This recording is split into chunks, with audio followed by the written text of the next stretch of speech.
There was an editorial in BMJ which says that there is a shift happening internationally from CMEs to CPD because CMEs gives only the knowledge part, whereas the CPD, that is continuous professional development program, also offers knowledge as well as skills required to practice effectively, which will result in a better patient care at a global standard.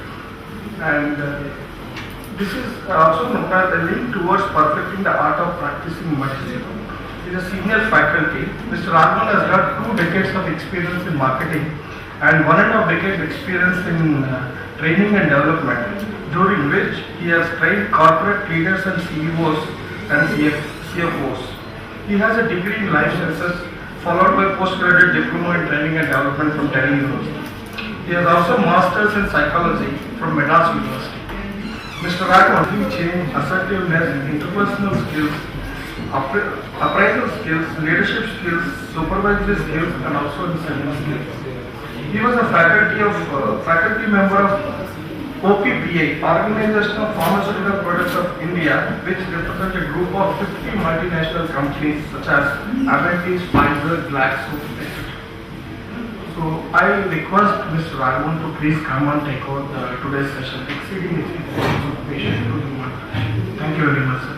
So before I request Dr. Ravikumar sir to please keep his words on this topic. Thank you, sir. In the first day, it is a wonderful topic selected, and he has a very good experience. Dr. Raghavan, by now only just biodata speaks about his the caliber and the talent and the skills and all these things, but definitely it is more useful to all of us to learn from Dr. Raghavan. And this is the topic itself also is the very nice, the exceeding expectations of patients through human touch. Today, the human touch is missing when you are examining the patients. That is one of the job or the lack in our personal life. So most of the time we are busy with our profession and seeing the patients without touching.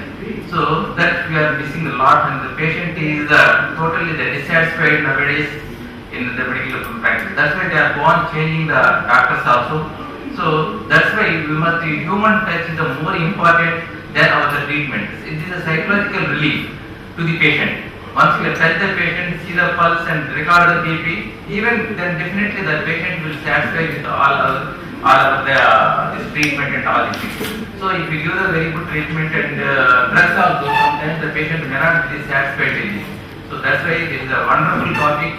We are opening this today's session with Dr. Raghavan by his experience, and his this thing definitely will share with us, and we can learn more new things from his talk. Thank you. I welcome Dr. Raghavan, please.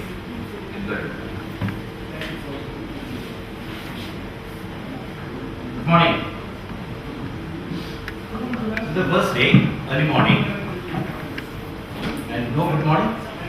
Good morning. Okay. I do not like to stand on the podium. Okay, so I hope you don't mind. No, sir. I prefer to be what the topic is, to be with the human touch. Okay, so I prefer to be with the people when we are taking the session. It was a very nice introduction, but often it so happens that when the introduction is heavy, the expectations are also heavy. Okay, so sometimes I say that when such an introduction is given, I feel like Sachin Tendulkar. Every time he walks into the pitch, nothing but a tunnel is expected from him. Even a 90 means that is failed. So that's the kind of an expectations he carried, okay? And no match to him. But expectations always create an issue or a problem. Same is the case now with the patients. Patients are no more satisfied with what they were satisfied earlier. In fact, I keep saying this when I talk to senior professionals, is that we are moved from providing health to patients to providing wellness. They are no more looking at becoming better than, or they are not coming for cure, they want to be well. That's what they are looking at. And so many other things are also creeping into the expectations. Suddenly, the profile has changed so much that when a patient walks into a clinic, from there the expectations are different. They expect an AC environment. They are no more satisfied with sitting on benches or steel chairs or plastic chairs. Now they want cushioned seats. They want a TV to be there. The worst thing is that they want their channel to be on the TV. So everywhere the expectations are changing so much that how do we meet these expectations? In fact, there was a very interesting article which says that of late doctors have become high-tech, low-touch. For everything we are using technology. But there is one way of ensuring that there are no litigations. Tomorrow we don't want people to be coming and putting all kinds of lawsuits on us. So we go into all kinds of technologies. So that human touch, doctors no more, the patients no more think that we are demigods. It's gone. We are the solution provider. And it is like an Airtel or an Aircell. Not satisfied? Change the provider. You can retain your disease. No issues in that. Okay, in US and UK you can't do that. You can't just fix a doctor like that. But here it can. So, changing circumstances, changing situations require a changing approach from the doctor's side. That is why the CPDs or continuous professional developments have become a very necessary component. In fact, in US and UK it is compulsory. Every 6 months you need to have the certification done. See, there is a very interesting thing. All professional courses, be it a lawyer, be it an engineer, be it a chartered accountant, there is a compulsory course on communication. In fact, my second daughter is a CA and she had to get a certificate. It was not enough that she is born to a father who is a communication teacher. That was not enough. She had to have a certificate. No, come. Why does a CA require communication skills? They are working with numbers. But does the doctor need to have a certificate saying that I am a very good communicator? A lot of doctors learn by observation, learn by seeing seniors. So by the time you get the hang of it, there is some amount of things that are happening which are beyond my control or beyond change. So this program looks at, can we make this simple? We are not going to be looking at using big vocabularies, all that. We are going to look at how do I make my patient feel comfortable? What are the small things I need to do? In fact, the smallest thing is a smile. In fact, when we were talking about this, one of the doctors said that most of you, when you are seeing the patient inside, you already get that patient's form or a case sheet or something. He said, how many of you have just taken out that person's name and called that person? That's a human touch. Most of the time, they become a number or a token. Can we give them a name? Can we make it a human touch? So like this, there are many different aspects that we are going to explore. Okay? So the first, this module, this entire module, we are going to cover on 3 major areas. How do we improve our one-on-one communications? It's not a presentation skill, it's about how do I reach out to that individual. The second, which is very important aspect today, is about breaking bad news. Yeah, any idea what is a bad news?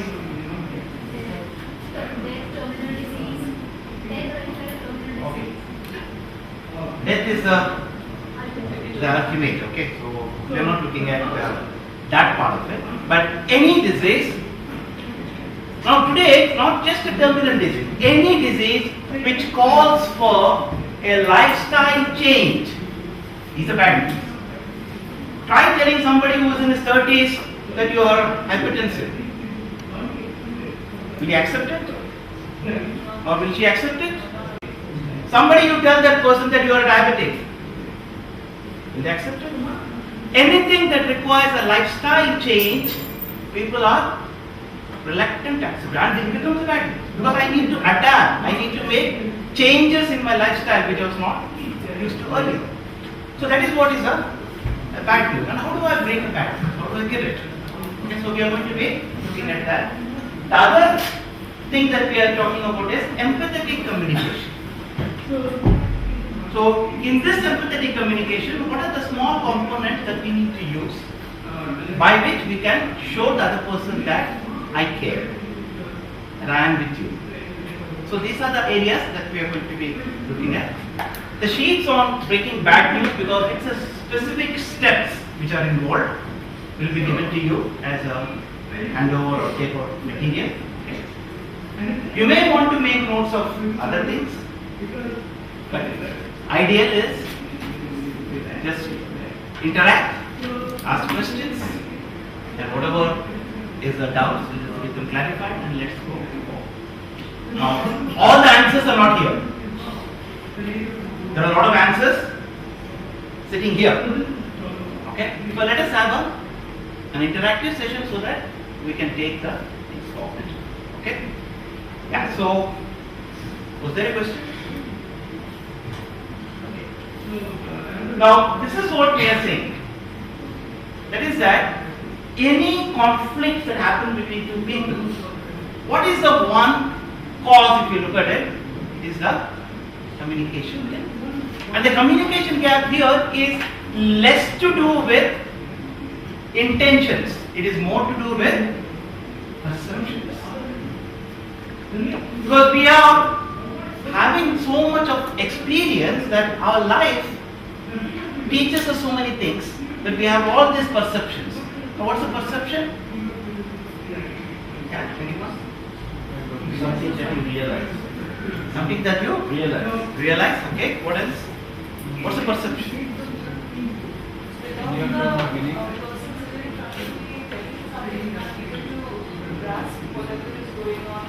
Okay. That's a perception. Okay. Anything else? What's the perception? Huh? Belief, form of belief. Okay. Now the form of belief is based on my interactions, my experience. Okay. Now what was I introduced as? What's my name?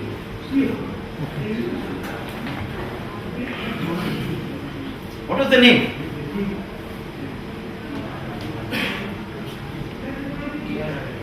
Raghavan, correct? Now what does this name tell you? It comes from India. The minute you hear the name Raghavan, where am I from? Okay? And so being a South Indian, am I good at Hindi? हाँ? बात कर सकता हूँ कि नहीं? The perception है ये बात नहीं कर सकेगा और बात भी करेगा so typical जो हम देख चुके हैं हिंदी फिल्मों में ऐसा बात करेगा. Correct? That's a perception you carry. Now when suddenly this man starts speaking, you wonder what happened now. It hits us because it's going against my belief. Now this belief, is it true? It is my experience. My experience has taught me this. So because of my experience, I tend to have certain beliefs. Now 2 words. If I put to you and ask you, what is your perception about them? Politician. What comes to you first when you hear this word politician? I wish Arvind Kejriwal heard that. So the first thing that strikes us is, so when Arvind Kejriwal says, I am not corrupt, we tend to disbelieve. Let us see. Because my first impression is you are corrupt. Same is the case with policemen. The minute you hear the word policeman, you start having those perceptions. So whatever their intention is, this is clouded because I am able to not see that because it is not penetrating through my perception. So same way the perceptions of today's patients. They hear so many things from others. So their perception is changing. The minute they come to a corporate hospital, what do the patient expect? I will be pleased. Right? Any test to be done, they will have 10 questions. But they are not sure because there must be some agenda here. So that perception we have to break through. And that is the difficulty. And that is where first we have to realize that they have perceptions. And then try and break through these perceptions. That is when we can connect. Yeah, before I proceed further, can we just take this thing? I will be using certain video clips, not necessarily in English. Okay, so how many of you are comfortable with our national language? Hindi. Can I have a show of hands? I think better to ask how many are not comfortable. That's very good. So everyone probably follows the language. Okay. So let us first start off with looking at this communication gap through a video. Okay. Now, what I am going to show here is something that happens in most hospitals. Okay. What you are seeing here is a Marathi film called Swas. Any Marathi films? Now in this Marathi film, this was nominated for Oscars. It's a beautiful film on what happens in the hospital. Okay, so this sequence is from that movie. And let us see the communication gap here. And what can be done to bridge this?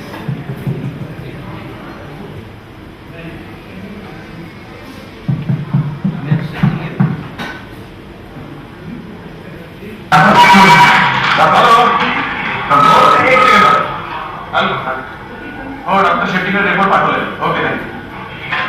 बोला. हो हो सांगतो. एक second.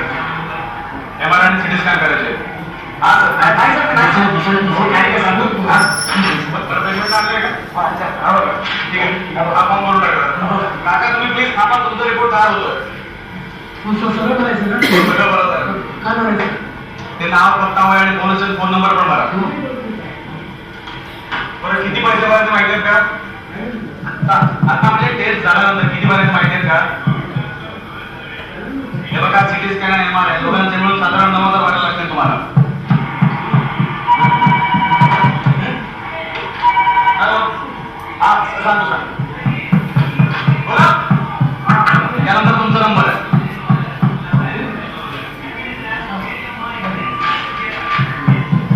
Doctor साने ना? यादी operation झाले कधी? नाही. हातपाय फ्रॅक्चर वगैरे? नाही. कसली ॲलर्जी? तुझ्या अंगावर फोड, खास यापैकी काही? नाही. बरं, काही यापैकी एक्सरे किंवा तपासणी केलेत का? नाही, पहिल्यांदा. ठीक आहे. खाली सही राहिली करायची, तेवढी सही करा. आणि तुम्ही त्यांच्या बरोबर आहात ना? पण खाली सही करा. ते वाचून सही करा. कन्सेंट आहे ते वाचून घ्या. आणि प्लीज तिकडे जाऊन वाचलं तरी चालेल. इकडे काउंटर उभं राहून करा.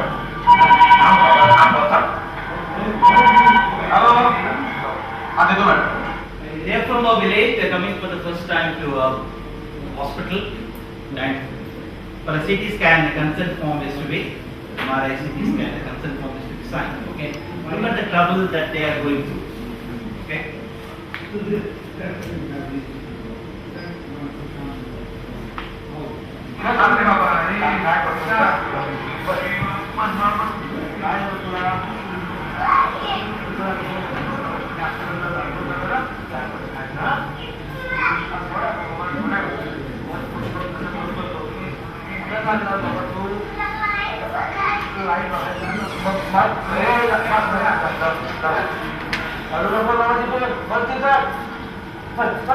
अहो बिचारे सही झाली का?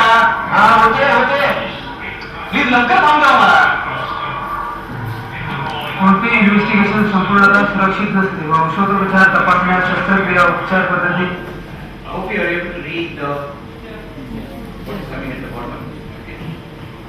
व वेळोवेळी जीवाला धोका व इजा होण्याची शक्यता सर्वसाधारणपणे निरोगी असणाऱ्या व्यक्तीला सुद्धा असते याची मला स्वच्छ कल्पना दिली गेली आहे.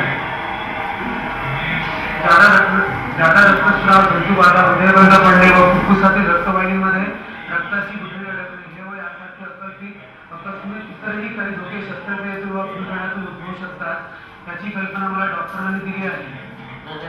डॉक्टरांनी कल्पना दिलीच नाही. The doctor never told me anything about this, and he is asking me to sign this form. Okay. And then they go and ask other सही people. कशी करायची अशी कोणाला तरी विचारायला हवं. मग शिट्टी तपासली का? हा. शिट्टी तपासली काय? हा. तुमची का? नाही माझी नाही. नागपूर आहे माझं.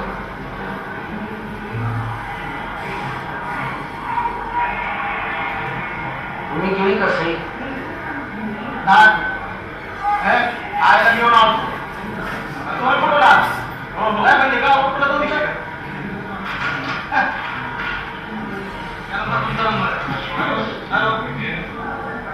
याच्यावर सही कशी काय करायची सांगितली? किती सही करायची? हे काय आहे बघा काय लिहिलंय याच्यावर कशी काय सही करणार? कॅन्सर पेशंट आहे का?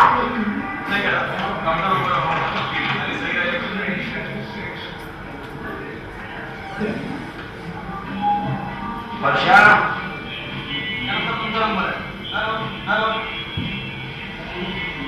वर्षा ये बघा ये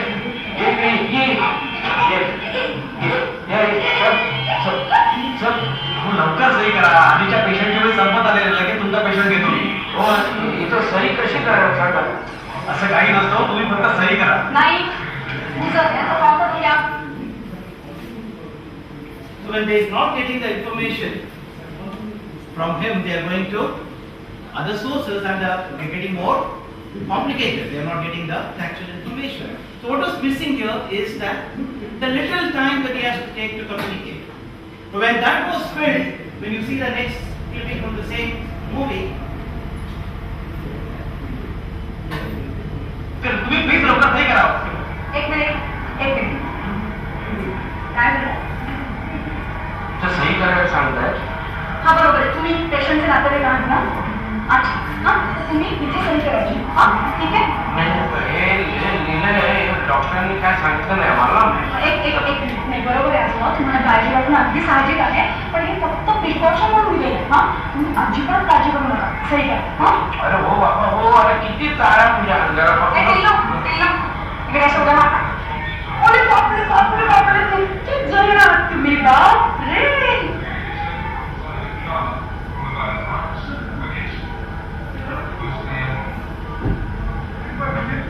मला वाटतं असं तुम्ही लवकर सही करा. तर जोपर्यंत तुम्ही सही करत नाही तोपर्यंत याची टेस्ट होऊ शकत नाही. ओके आणि आता जरा पेशंट थांबलेत ना. हा सही करा ना. नक्की करू. सर्वांनाच करावी लागते. बघा माझ्याबरोबर हे MRIचे जे पेशंट आले ना ते सुद्धा ते आजोबांकडे जायचंय ते सुद्धा सही करणार आहे. काही काळजी करू सही करा.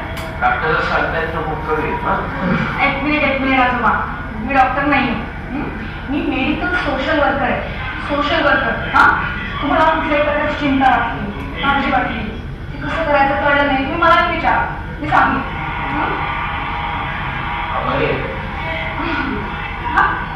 सही करा. विचारे ऐक. she didn't do anything great. All that she gave was a hearing, an eye contact, a smile, and assured him nothing is going to go wrong here. But that time the other person didn't have. Okay, so a lot of times what happens is this is a real situation. Most of the time they depend on somebody else to give them the information because the doctor rarely has the time, and that is why the gap is increasing between what the patient is expecting and what they are getting. So how do we fill this? So most important thing that we are going to learn here is that any communication has got to do more about the perceptions of the people than about my intention. My intention may be something else, but if that is the perception of the person, then there is going to be a gap. So what we have to look at is that anticipate that a person may have some previous experiences. They may have certain perceptions. So they are coming to you with that. So try and overcome the, don't judge them too quickly. Okay? Some hilarious clippings to understand the impact of judging people too quickly. Okay? That's the impact of perceptions.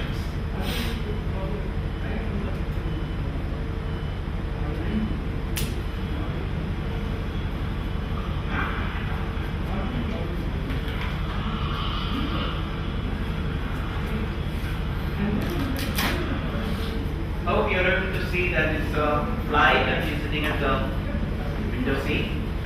You would like to go to the restroom.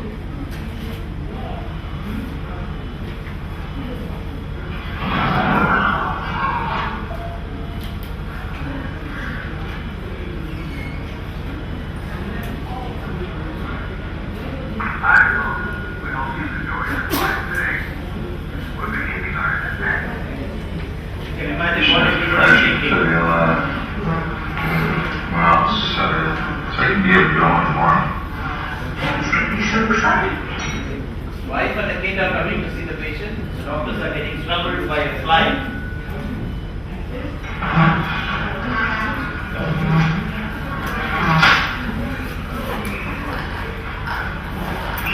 That killed it.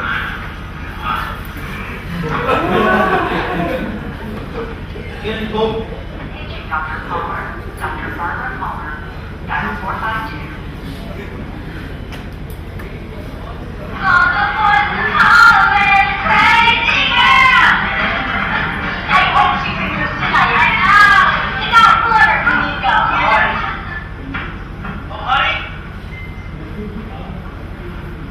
This lab. What do we got here?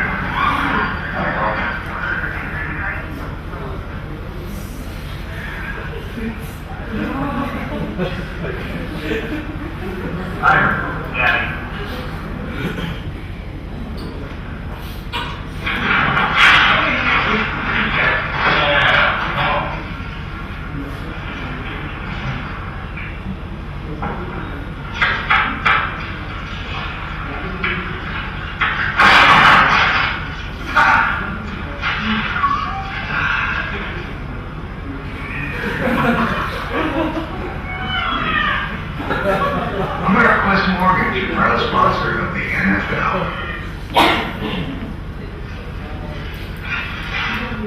This is really hilarious. He's actually carrying a sausage. The dog suddenly pulls. The sausage falls down.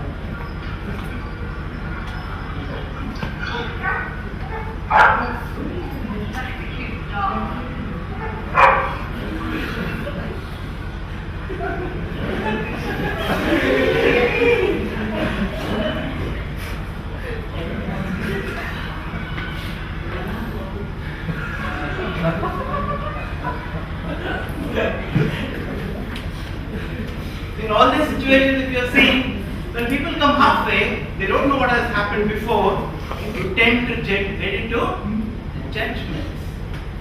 So what we are now looking at is that when you are dealing with the patient, you don't know what the patient's previous experiences has been.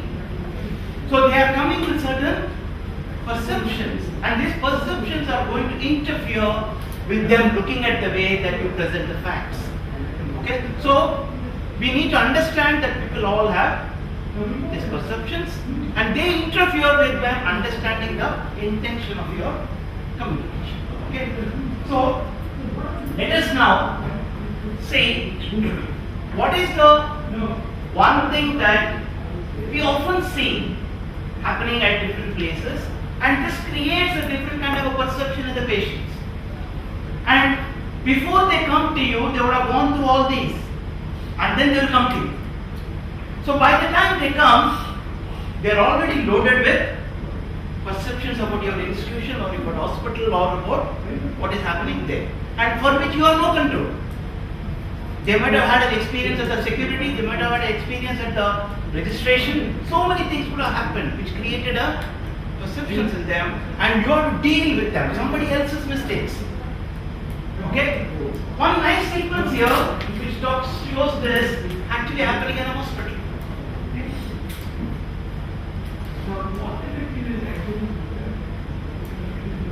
I know, even at the best healthcare organizations. But the way you respond to those complaints can make the difference between a patient who's satisfied with their healthcare experience and one who isn't. I've had this done dozens of times and I've never seen anybody have so much trouble. I mean, he jabbed me 3 times before he managed to find the thing. Man, look at this. That's not supposed to happen. I think he meant the blood leak under the skin.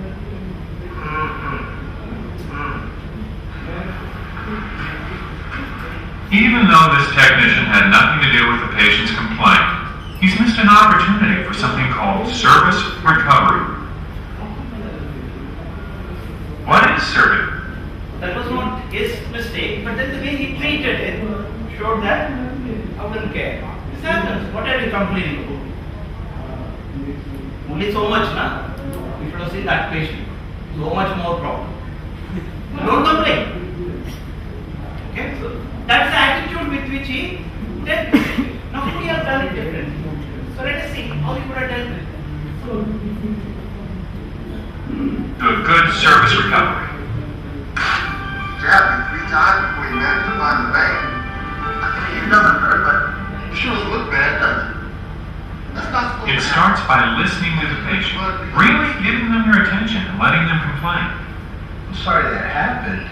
Then apologize, which doesn't mean it was your fault. It just means you regret that they're having a problem. You know what? I'm gonna have a nurse stop by and take a look at that. Well, you think we should? Finally, do whatever you can to resolve the problem. Would you ask Nurse Joan to come to cardiology B, please? Even if it simply means contacting someone who can take the actions needed to satisfy the patient. You see? And finally, the touch which he gave the patient showed that I'm with you. Okay? So small things which may create a different perception. Things which are not done will create one perception about the institute or the hospital. So these are small things that we are going to be seeing which you need to do in order to overcome the perceptions of the patients. So let us see what happens when we are communicating with people. Now there is a concept. This concept is called transactional analysis. Now this transactional analysis was something that Eric Berne postulated in the year 1960, and he wrote a book called Games People Play. Subsequently, there have been other books called I Am Okay, You're Okay by Thomas Harris, where he talks about how do we have good interpersonal communication or relationship with others. Okay, so we are going to be looking at communication from this perspective, because this is an important concept that we need to understand. Okay, so what is a transaction? I say something, you respond back to me, that's a transaction. There is a stimulus, there is a response, that's a transaction. Now what happens in this transaction are many different things, and they come from certain other viewpoints or perceptions that we may have. So one of the examples he gives as the games people play is what happens in most households. He talks of a father who comes back after work and the mother has been disciplining the child for not doing the homework and whatnot. As soon as the father comes in, what does the child do? Runs to the father and then complains about the mother. And the father, after all, he finds this attention very interesting or very important. So suddenly he picks up the child and what does he do? Shouts at the mother. What is this? Is this a way to treat the child? And the child is enjoying it. From morning you are doing this to me, now take it.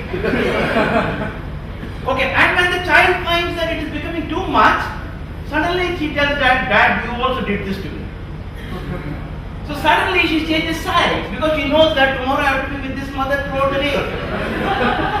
So there is a manipulation, there is a game that is going on. And we see this game every time. Now what happens here is that when you fall into that trap, you are becoming a victim. So we must realize that there is a game here. The best way the father could have reacted is, what she said is cajole it and not say anything to the mother. Next time the child won't do it. Because realizes it's not paying off. So that's the point about transaction analysis, to understand where people are coming from.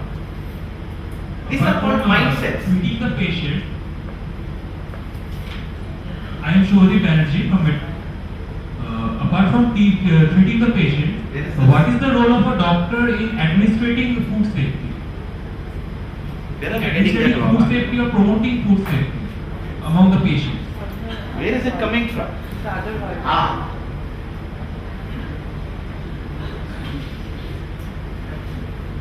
it out? Okay. I was wondering what happened. There is a different transaction happening.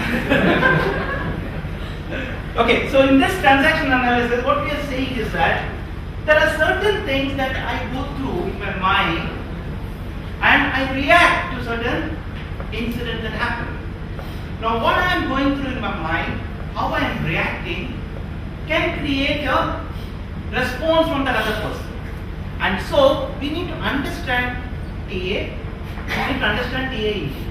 And then we can deal with situations which are arising out of it. Okay? So this is the point I was saying. This is proposed by Eric Byrne, Dr. Eric Byrne, a psychologist, 1960. He wrote this book. Then of course there is a very interesting book called I'm Okay, You're Okay, Thomas Harris. And then Morgan James wrote a book called Born to Win. All these talk about the TA. Now what are the concepts in TA? Okay? Thank you. What it means is this: whenever two people interact, already I have mentioned this to you. So these social transactions, when you have to understand, you can know how do I communicate differently to different people.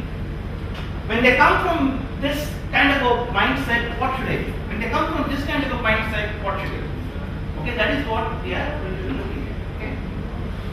So let's see this in detail.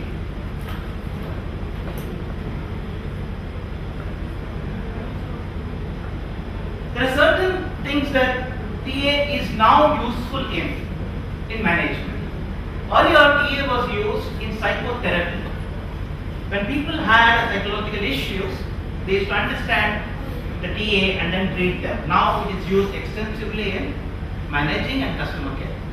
So here one of the things that we are going to look at is that there are many times this happens. All of a sudden your boss is shouting at you.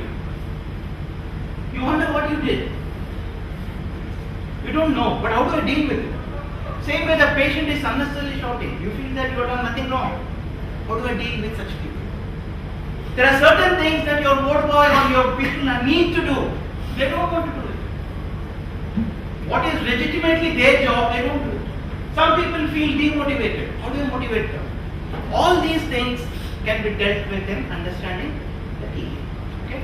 So when you go deeper into this, what it means is that there are three broad aspects of a TA. These are called the ego states. By ego state, what we mean is that the state from which they communicate.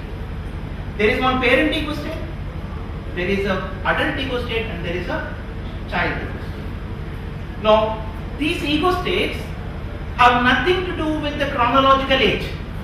Have nothing to do whether you are a parent or not a parent. Nothing to do whether you are an adult or not an adult. They are present in all human beings at all ages, irrespective of the age. Now what are they? They are represented in TA in this manner. They are called stacked up circles, one on top of the other. Earlier people were looking at contamination. That means that the parent contaminated adult or adult contaminated child. That is where psychotherapy was required. But even normal adult, this is normal human being, this is how it is. Parent, adult and a child. Now what is the parent ego state? Parent ego state is called as a taught ego state. This is something that has been told to you when you were a child. Do's and the don'ts, rule, the values, the right and the wrongs. Certain times the people will tell you that this is must for you, this is what you should check for. These are all the rules and regulations that we have been told. Now adult is a rational, logical one. Often what the adult does is that it rationalizes, says that all that the parent said may not be workable. Let us prove some logic. Whereas the child is curious. The child is one which wants to check out, take risk, have fun. So this is spontaneous behavior which comes from the child. So all the three ego states are represented in us. When somebody comes in, let us say that somebody comes in at this time, and I tell that person that you are late, you cannot get in. And that person says, who are you to tell me that? So what happens to our conversation? It comes to an end. So I have come from a parent, you can't come in, and he says, who are you to tell me? He is also coming from a parent ego state. So this is what is the parent ego state, authority. Whereas an adult ego state, suppose I were to ask him that you can't come in, he may say that I got caught in a traffic jam, I wanted to come, I wanted to rush, I'm sorry. So he is coming from a adult one. If he just stands there and says, I'm sorry, he is coming from a child ego state. So all of us behave differently at different situations. All the three are present in all of us. Now some of us have a doubt that can a 9-month-old baby have a parent ego state? Have you tried force feeding a child, 9-month-old child? What does a child do when you force feed? Probably spits it back on your face. Correct? Now they are coming from a parent ego state. You cannot decide what I want to eat. I will decide. Now what does the mother do? Mother does to slap, no? Mother cajoles, becomes a child. And that's how the interactions continue. So what we are now looking at is that, can I recognize where the person is coming from? Is that person coming from a child? Is that person coming from a parent? Is that person coming from a adult? If I can recognize, can I reciprocate? When somebody is coming from a parent, what does he expect? They expect you to come from a child and say, I'm sorry, you shouldn't have happened. And once you say that, they are comfortable. After that, you can give a logical explanation. But you start off with a logical explanation, they will reject it. So once you are looking at where they are coming from, then we have to look at which is the complementary ego. Respond from that. And then get to adult. Because you cannot keep on saying sorry, sorry, sorry. You have to have self-respect. So at some stage, we need to bring them to the adult. Okay? So this is an important transition that we need to think of when we are communicating with others. How do I establish a relationship? Recognize where they are coming from. Respond with the ego state that is complementary to it. Then come to understand, so that we can have a continuous communication. Okay? So what we are now going to look at is that, is all parent bad? Is all child bad? Is all adult bad or good? So we need to look at, is there a differentiation? So in the parent ego state, there are two parts. One part of the parent is about how do I develop you. The role of a parent is to nurture, develop you. The other parent is disciplining you. So both are there.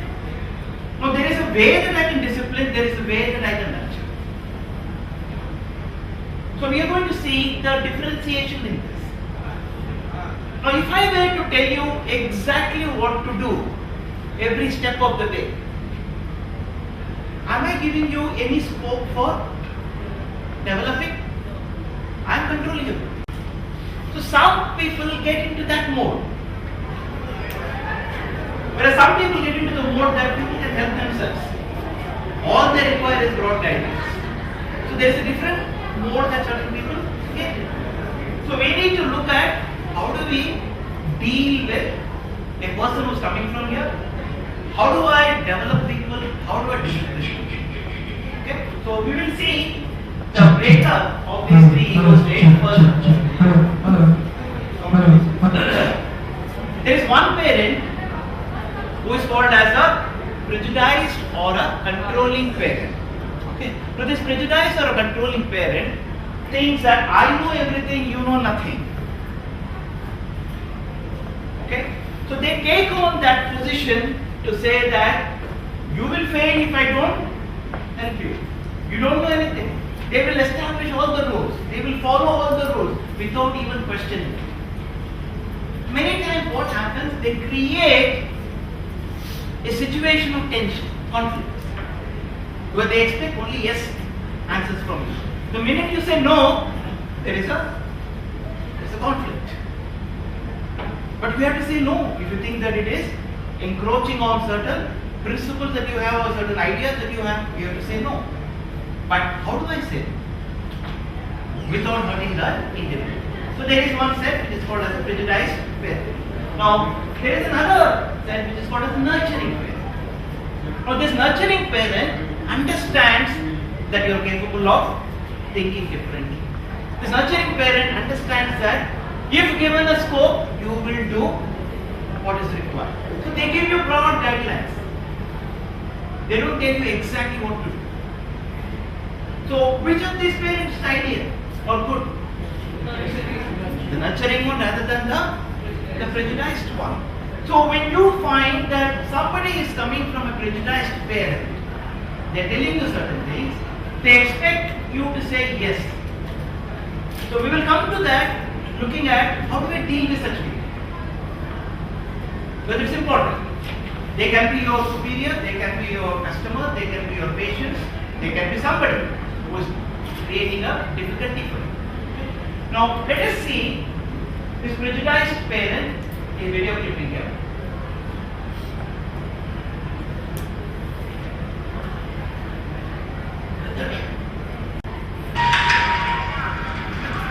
आंखों में कोई problem है? अभी तक तो बोल रहा तुम नींबू डालने जा रहे हो। It's okay, sir. ओके दुनिया का सबसे बड़ा प्रॉब्लम है ये लफ्ज ओके ओके का मतलब है अच्छा ना बोलो ये कोई ओके जगह नहीं है यहाँ नींबू 30 सेकंड ठंडा होने के बाद डाला जाता है okay Okay. Sorry. Yes. Good 30 second हो गए तब Right. And shut that bloody door off! Right, sir. क्या समझते हो खाना बनाना कोई बेटा है You know which phonic? Hinika. Okay. So here you see that he has exact rules. 30 second ठंडा होने के बाद ही नींबू डाला जाएगा. Okay. And ये कोई ओके जगह नहीं. And because the phone rang and 30 seconds, you will now hear a 3 minutes passion. Because it was not what he wanted to happen. Okay. So let's hear that passion.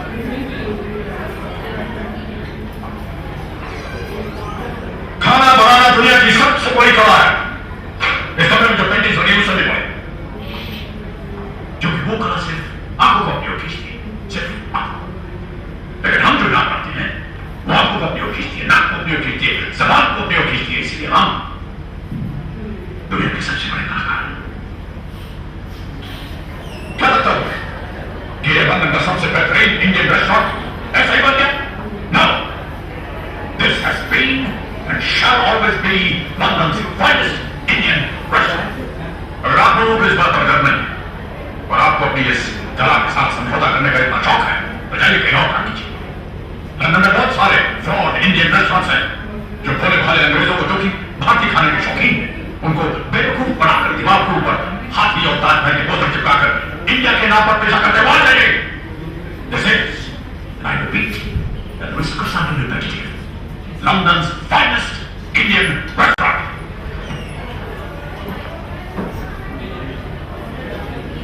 Okay, so when you get such a communication, you have to now realize that the person is coming from very strong views of what is right, what is wrong. Okay, and the response ideally has to be from a child which says, yes, you are right, and then get to the adult. That is when you start giving a counter. Because if you start straight away saying logically certain things, the person is not going to accept it. When emotions are right, no logic is going to go. Emotions need to be tackled with emotions and then bring them to. Okay, so this is the kind of a parent that we actually see. Don't we see this? Many of you are reminded of your parents? Okay, very much. This is okay. Now the second aspect of this is that can I make a transition from this kind of a prejudiced parent to a supporting parent or nurturing? Okay. How often you use this tone in your communication? Prejudiced all the time. Okay. And with whom? Huh? Your son. Okay. Yeah. How many of us use this with our patients? No? You feel like doing it. Sometimes you feel that I can try to do it. Huh? You do it. Okay. So, how can I make a transition from here to a nurturing? Is it possible? If it is possible, then what are the things that I should be doing? One of the things that we are going to be talking about is that how can I add that touch? How can I add that feelings? How can I show that person that I understand? If I bear you, probably I would be in the same situation. How can I make the change? Now, one of the things that makes Amitabh change in Chinika is that lady. Love. Okay, so more than the just the word lady, it is that love. Okay. So how does it change and what happens? Let's see. You like to see?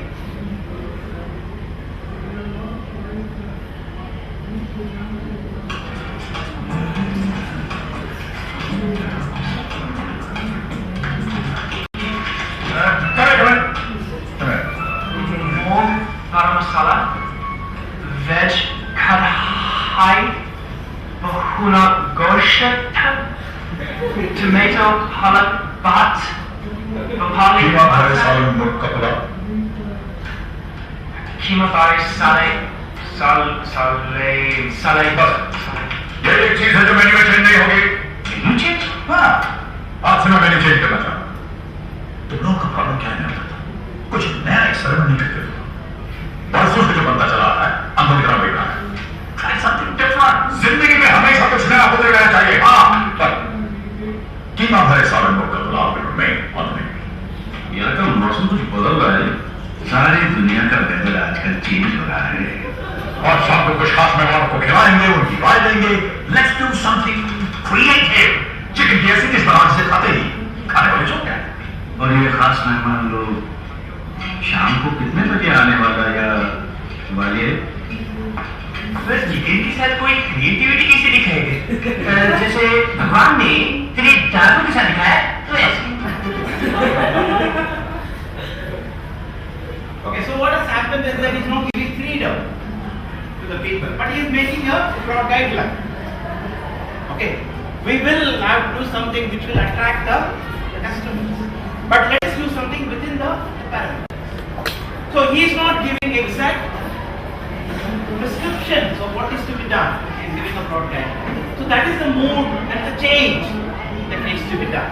More prescriptive we are, more prejudiced we are, there's going to be a lot of resentment. People will not like it. They would like to have some freedom to do it the way that they want. of the prejudiced to the more of the natural. Okay. Now, the other end is a child. Now, what happens is that more and more I am a prejudiced parent. More and more I am a controlling parent. The kind of people I create are adapted child.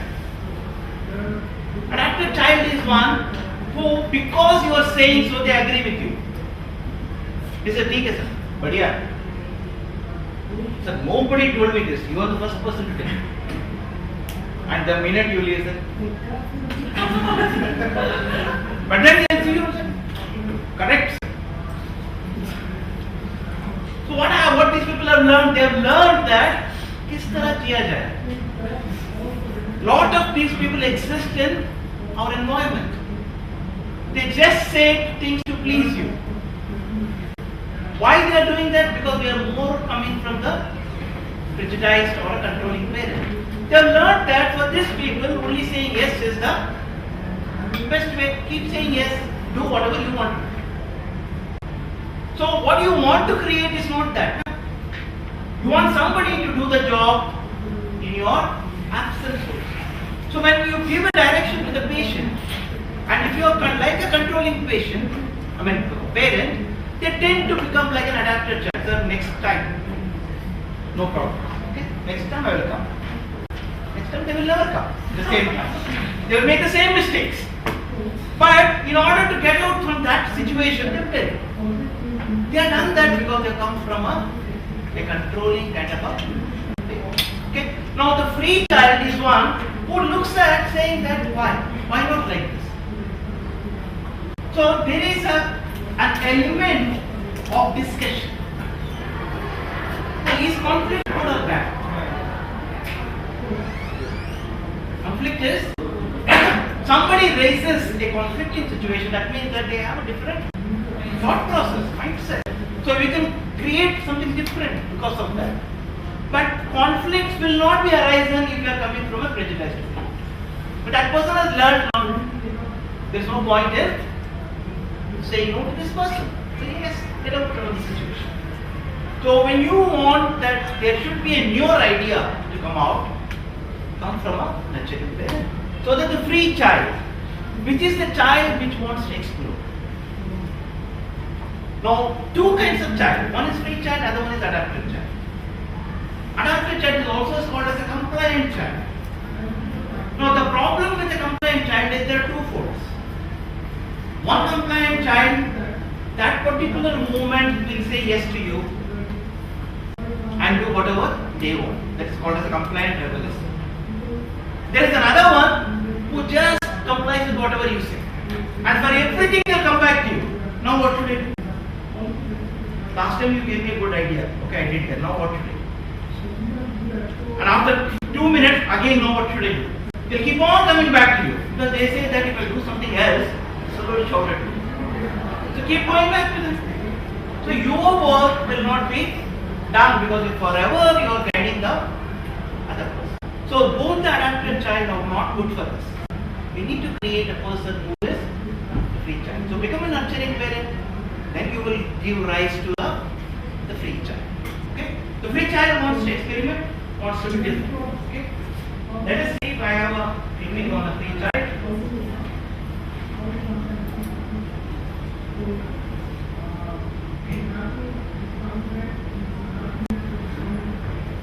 It's from another movie.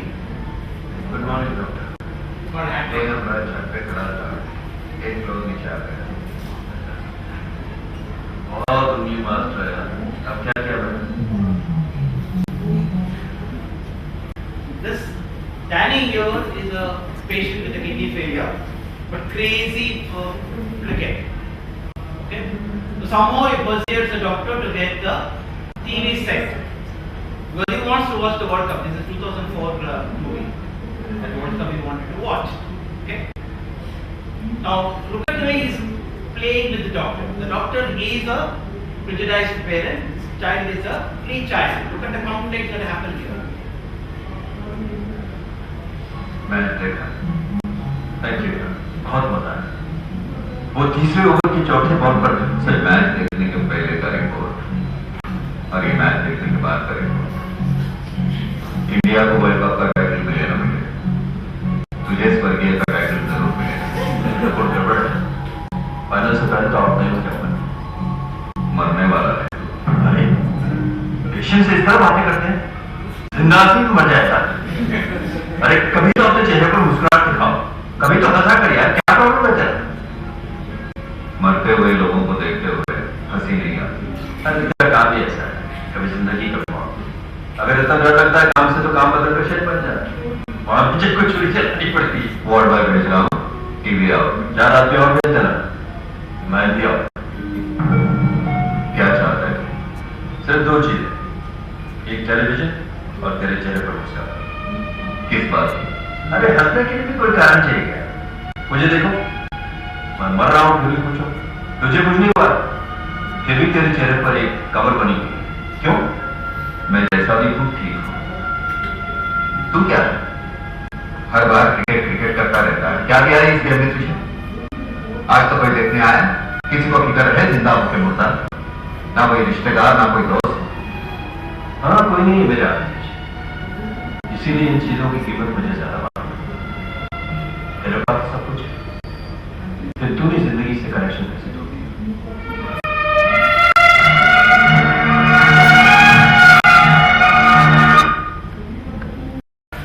Very important is avoid certain statements like ought to, must, should.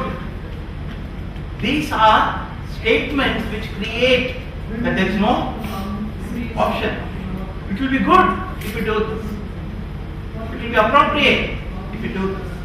So these are words which are telling that it's a measured one. Whereas when we said must, should, definitely, never, these are all telling that there is a extreme limit. So use these words in order to show that yes, I am measuring my statements. And there is a very important difference between a nurturing parent and a prejudiced parent is that prejudiced parents often tell, nurturing parents ask. So move from telling mode to asking. What would you like to do? Rather than telling you do this. So when you move, and that's when the listening has to happen. I can't ask and not listen. So move from telling to asking. Move from definitive words like must, should, never. These kind of statements to measured ones, which gives some hope. And that's how we move from the nurturing to the, from prejudiced to the nurturing, so that we give rise to more of the free child. So people will follow what you are telling them. You don't want people who will just say yes. Okay? And this is what will happen if you keep on using your controlling parent.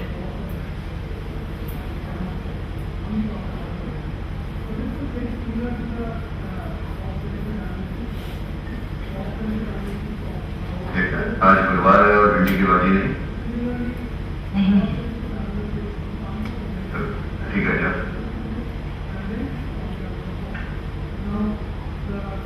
कहाँ जा रहा है? Combined studies के लिए दोस्ती कर रहा हूँ।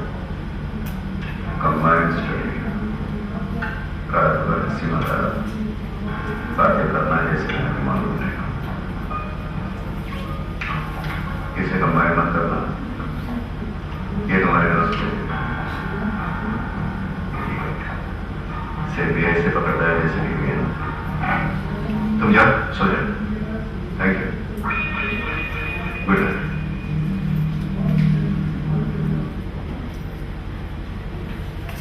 Jesus said,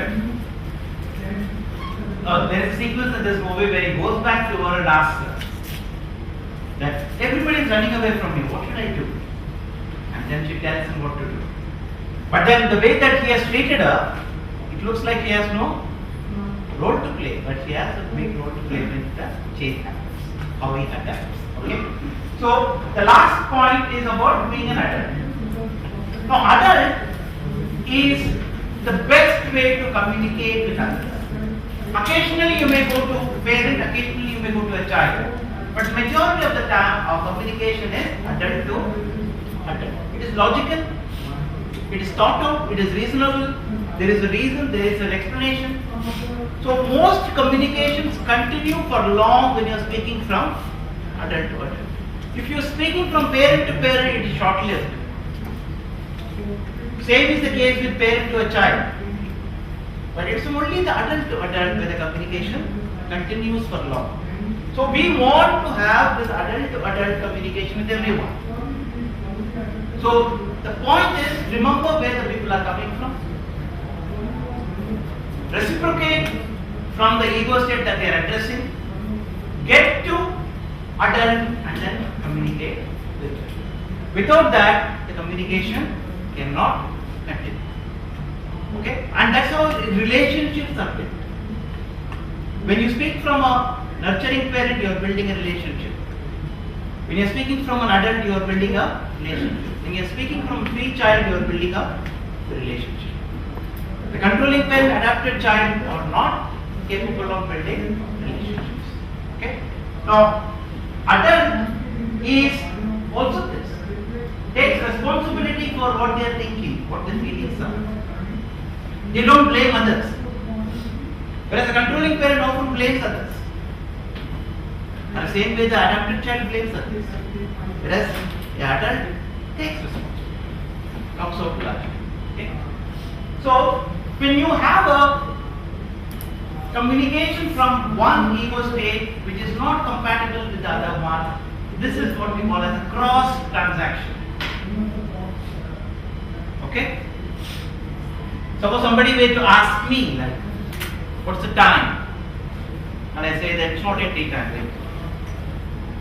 Are you going to have a communication further or communication broken down? It is broken down, isn't it? Because I have come from a totally different perception. Why are you asking me the time? Okay? So here, this kind of a transaction do not allow the communication to go further. So here it is recognized where the person is coming from, respond appropriately, and then take the communication forward. So that is what we are talking about is adult to adult communication. In an adult to adult communication, the person may be coming from a different ego state, but you recognize where the person is and continue to have a communication from the adult. Okay? So let us see a complementary transaction, a video clipping of that. This is the best transaction. Okay, adult to adult. Now let's see what happens here. This again from Chini Kam.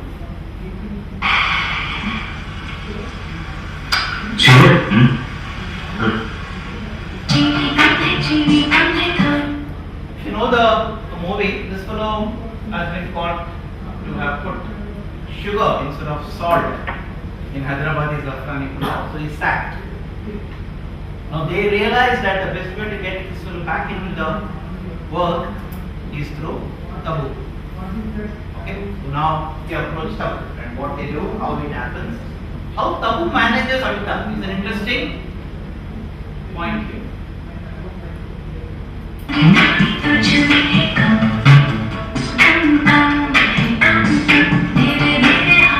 Come to return to some business. बाकी चलते वापस करने आएंगे। वापस नहीं आया।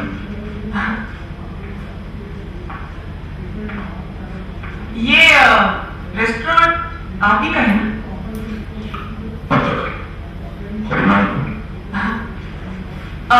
इस restaurant के खाने की जब कोई तारीफ करता है तो वो तारीफ आपको मिलती है ना?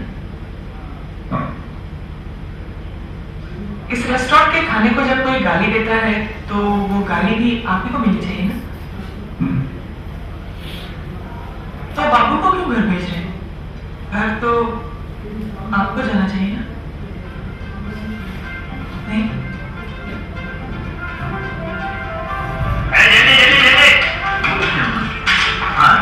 बाबू मेरी नस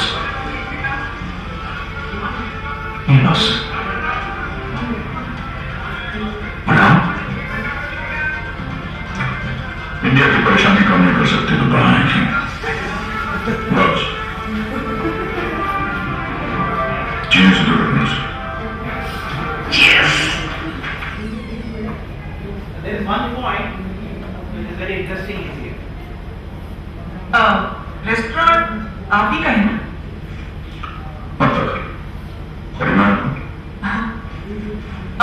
इस रेस्टोरेंट के खाने See, here is a trap that he laid. He didn't fall into it. He asked him, "ये restaurant आप ही का है ना?" And he says, "हाँ, क्यों खरीदना है?" He doesn't get trapped into it because then our communication will get sidetracked. What he wanted to communicate will never happen. So he just ignores it. That is an important point that we need to understand is that people will manipulate us. They will try to take us in the direction that they want. Don't get trapped.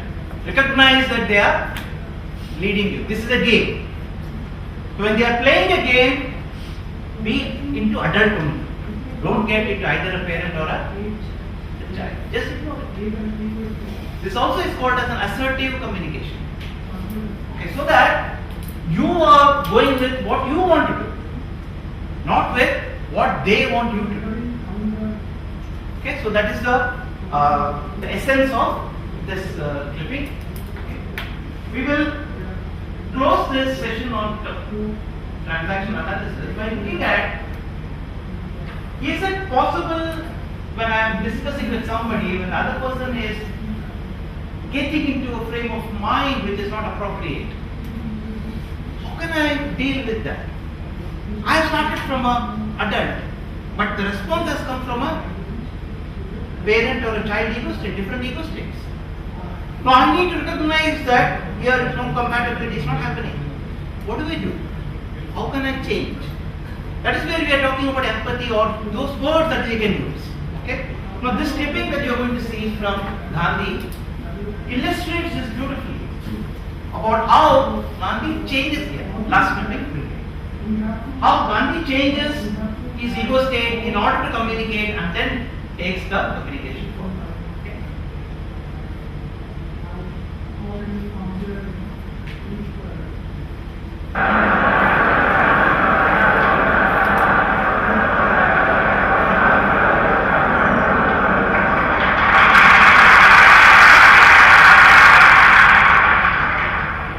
I want to welcome you all. Every one of you. We have no secrets.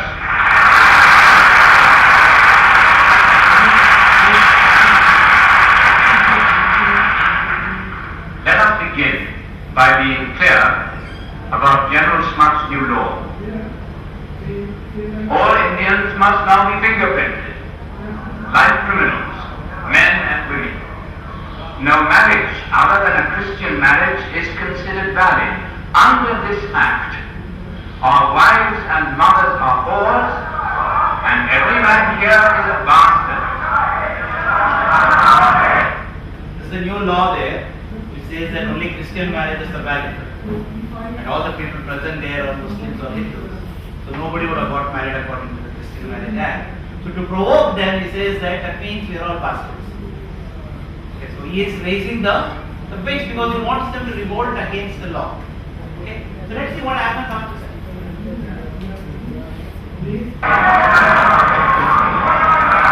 He has become quite good at this.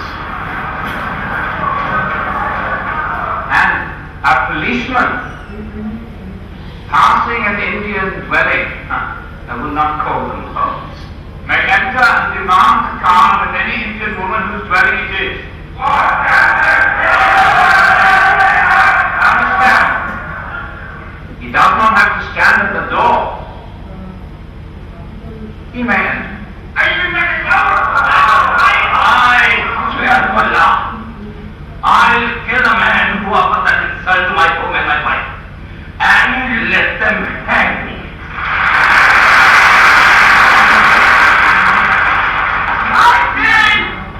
Talk means nothing. Kill up your officials before they disgrace one Indian woman. Then they might think twice about such laws. In that cause, I would be willing to die.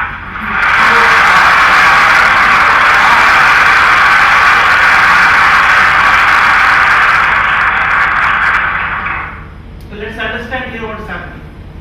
Is that the response that he wanted? To kill? That's not the response he wanted.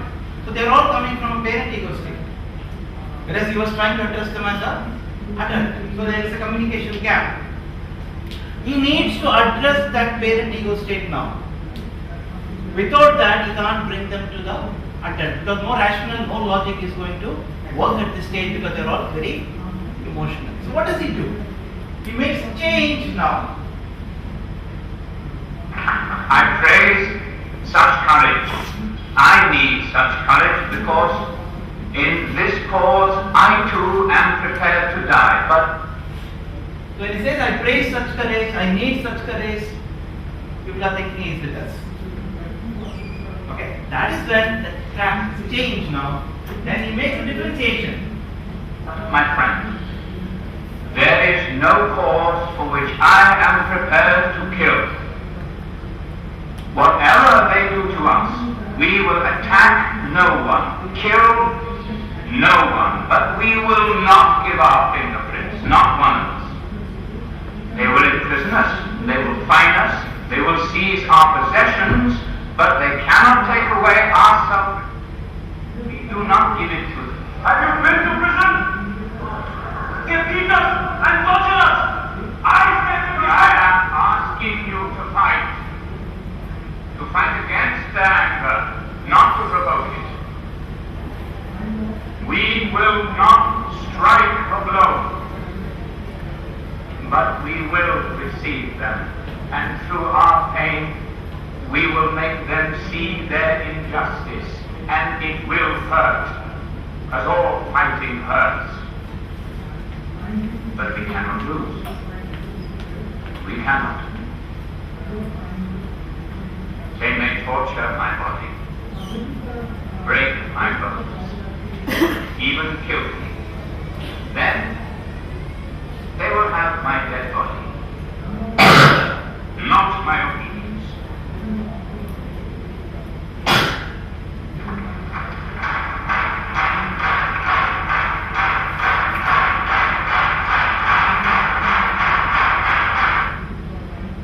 So it's in a movie, so it's happened fast, but the template is that. The template is that reciprocate to the ego state from which they are coming, bring them to the adult, then have the further discussion.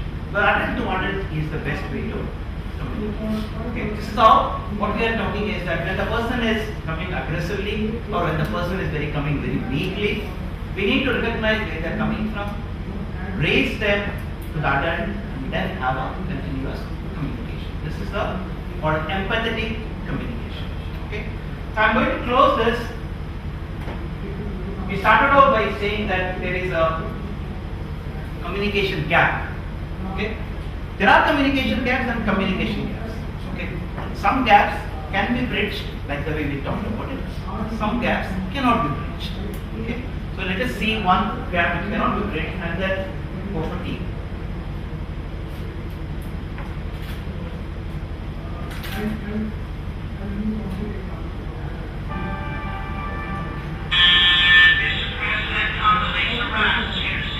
Yes, send her in.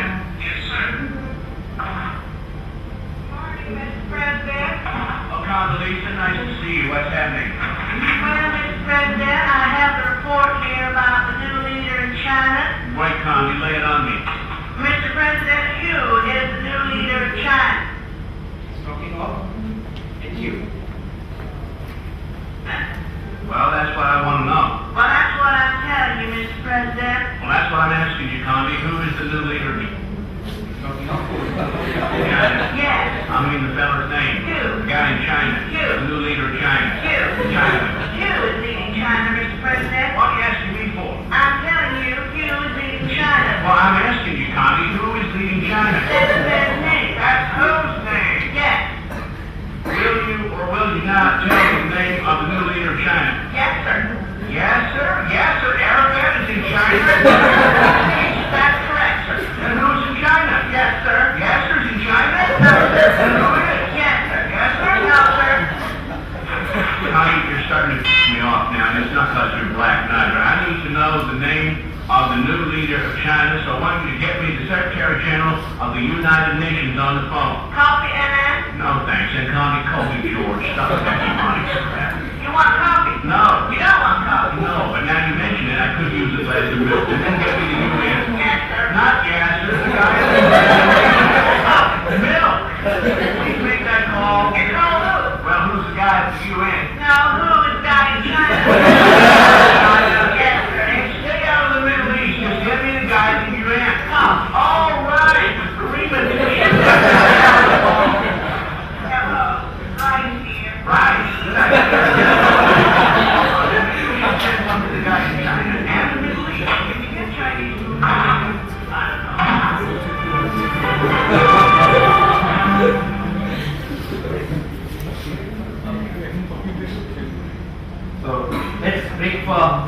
See, after we come back, we will be taking about taking guidance.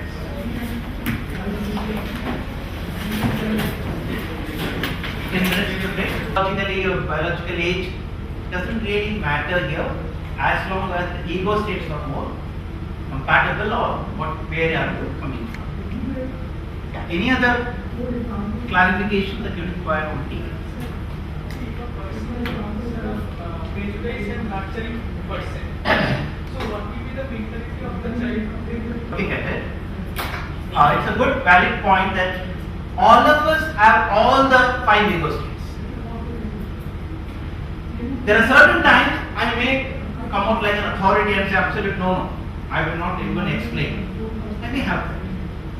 Okay, so it's possible that I may have a parent ego state which is authoritative, as well as I may have a nurturing one. So this is where there is one very good nomenclature which is used for good parenting. When you become a parent, they said that you should be firm but fair. That means that your child must know that if I do this, I will be punished. But the child also knows that this punishment is not irrational. So that is where you are bringing both. You are bringing a prejudiced controlling parent along with the nurturer. Both are possible to be there.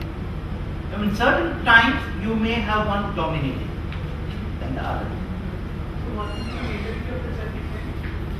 Yeah, which is more predominantly the child is seeing. If I am repeatedly seeing only the controlling parent, I will be an adapted child. But if I am seeing that in occasions where it is required I am like this, in occasions where it is required I am like this, I become balanced. Okay, it all depends on what is the ratio with which I am taking this. Why don't you take one of the chairs here and sit? I think that's a reality. Like the patient has perception, we also have our own perception. So that is where we are talking about is that I need to first suspend my judgments.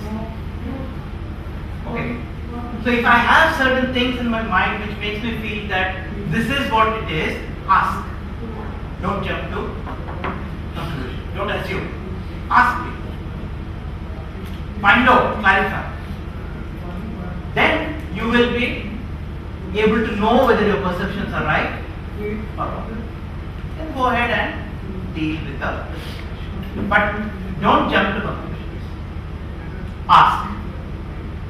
This question is different for different doctors and different persons. What if the person is of very strong views? Because if in itself the doctor is prejudiced. Okay. Which situations are the prejudices more is what you are asking. Which situation the perceptions are. Is that what you are asking? What I'm asking is, what if the person has very strong views about what is right and what is wrong? Correct. Can he actually suspend his judgment about anything? You will find it difficult. You will find it difficult. You will definitely find it difficult because I'm already coming with a strong mindset. So it is difficult. So I will share some things with you that this session that we are doing now, we are talking about 5 ego states as far as you are concerned. When we talk to senior doctors, we talk about 12 ego states. These are further broken down. Okay? And I have a personal one-on-one discussions with them. And they agree. They come to the agreement that fine, I need to make this change. They come to that agreement. But it takes an effort. Because see, what has happened is, we are all what you can call as products of our environment, products of our practices, habits. Okay, so it's difficult to get it done, but takes an effort. Best way to is show them a mirror. This is what it is. And when they see that and they realize that okay, I am like this, I know I need to change. That's the first step. But the change will happen. That's why it's good that at an early age we realize come to an understanding that okay, I may have these strong views, then I need to relook at my thinking. So it is possible that what you are saying. Now there is something else that I saw in the poster setup. There is also a major concern, the gender. There are so many biases people carry over the genders. So they are strongly entrenched. Some people have that. Some things are difficult to get rid of. Some things are easier to do. Looks like you are experienced very strong, rigidized parent doctor. You are of that kind. Okay. See, where does this come from? What I want to identify is that where do we get these perceptions from? Where does it come from? It comes from the society. It comes from your experiences, isn't it? So, when I have different experiences, then only this experience is going to get reduced. I need to have that other experience. If I do not have that other experiences, then this is going to get more and more strengthened. Isn't it? So the idea here is that know that there is another way of looking at it. That's it. And try to say whether can I move towards that. So the awareness is the first step towards making those changes happen. Read this book, Games People Play. It's a wonderful example of the TA in action in our daily life. I'll just give you one of the examples from that, which some of us may actually have experienced it. One of the examples he gives is that the person wants to teach his subordinate or her subordinate that you are not responsible. Okay? So what this person does, he gives a paper to that person and says that, no, this is a very important confidential paper, okay, keep it safe. Tells that person. And he goes off. After he comes back, he notices that the subordinate has left the paper on the table. When I told him it is very confidential. So he picks up the paper, puts it in his drawer, and says, I gave you the paper now, please bring it. Now this person is searching and he is watching. He knows very well that it is not there. He is watching. And then says, what, got it? No. And then finally he says that this is what it is. Here it is. I told you to keep it confidential. And this is the way you behave. This is one game. In fact, the name of the game in the book, it says, it's called Nigisol. The game is. Okay, and all of us are adults here, so we can talk about that. Now I got you son of a bitch. That's the name of the game. So this person wants to prove that you are incompetent, and he does that. So what happens to that fellow? Next time when he misplaces something, he will say that I know boss must have taken. Isn't it? So these are games, actual games. Now what happens when you are a product of such games? What's going to be your mindset? Are you going to trust people, or are you going to play similar games with your people? You will play similar games with your people. So we need to look at that this is something that has not happened overnight. We are exposed to this. And it will take a while for us to get away. Becoming aware is the first step. Okay? Fine. So, shall we close this and go to the next one? Breaking bad news? Yeah? Okay. Should require a certain amount of skill, otherwise you are liable to be in a mess. Okay. That's the point. Now, can you make an omelette without breaking an egg? You can't. So you have to break the bad news. There is no way that you cannot break the bad news, because people have to know what it is, how to do it. Tell them. Now what is bad news? We already have said this. Yeah. We will go into this part, that is that There is a method which is also available in all your books. The textbooks teach you this. It's called as SPIKE method. SPIKE.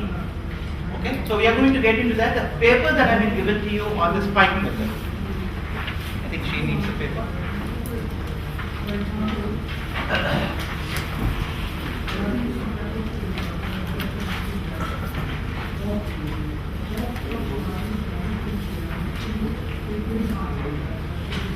Now this is what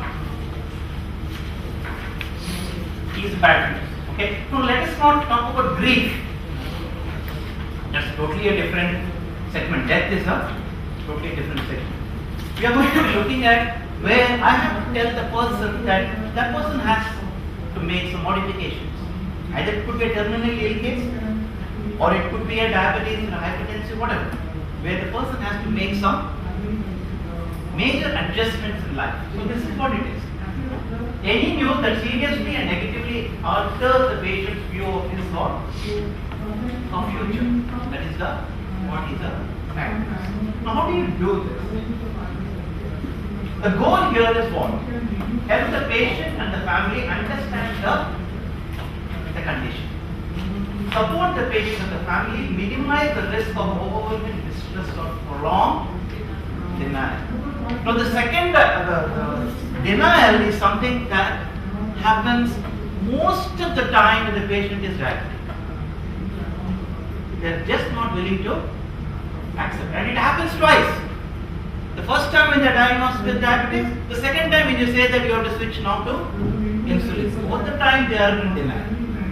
Okay? Living example standing in front of you. 27 years back, I was told I am diabetic. Okay? I was just 32 then. How old am I now? Quick maths. 29. Good. Yeah. So that time, I just was not willing to believe. I was a very active sports person. I used to play. I had represented the state in hockey. I could never believe that I had diabetes. So 1 full year, I was in denial. Then later on, the condition became difficult. Okay, other things were happening. So I got phimosis. So a lot of things which created a awareness that was no more denial. Okay, the first thing that I said is that how can I get it? I am such an active sportsman. He says that ancestral who is there? He said my grandfather had it, he was insulin dependent. Obviously you got it. It's not there. I said my brother didn't get it. Why me? So again that, and then this grandfather of mine did not give me a penny, gave me diabetes. So in denial, okay, when the doctor shifted me to insulin, again denial, till I got retinopathy, and I could not, do anything about it. The fear of losing an eyesight compels you. So these things happen. Even simple thing like recognizing somebody with a diabetes. Okay, yeah.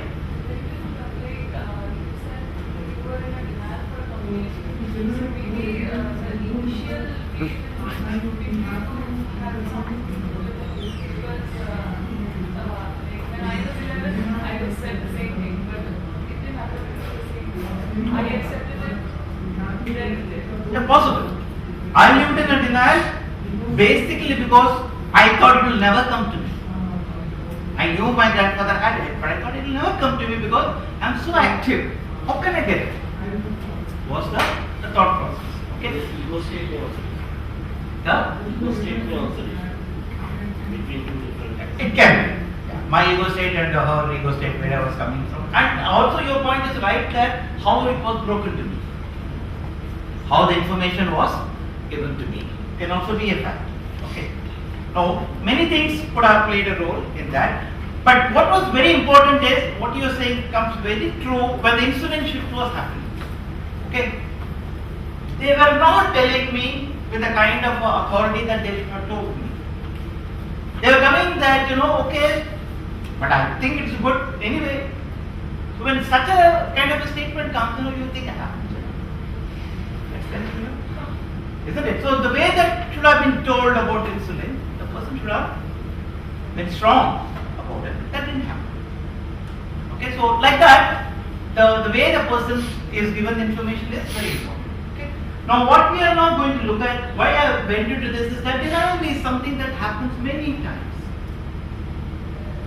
And they go from patient, doctor to doctor, doctor to doctor. Well, at some stage they want to hear somebody saying that nahi aapko diabetes nahi. They won't hear that. So the patient keeps shifting till he hears that. And all kinds of things they do. So what we are now looking at is that this is one way the patient is going to react. Either there is going to be overwhelming distress. You are just going to break down and you don't know how to handle that. Now, it happened with my father-in-law.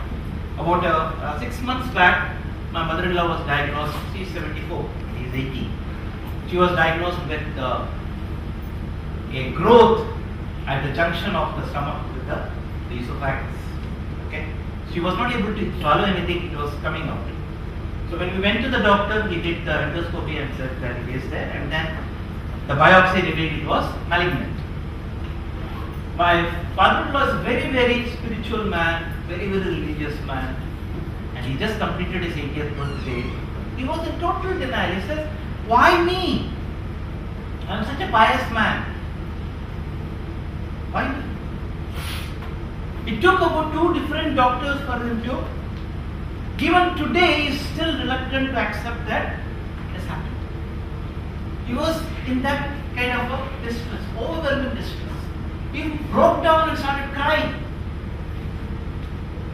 Now there is that ego state that you said, very true there, because he is a highly independent man.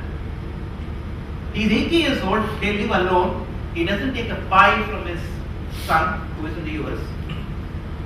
He wanted to treat his wife also with his own money.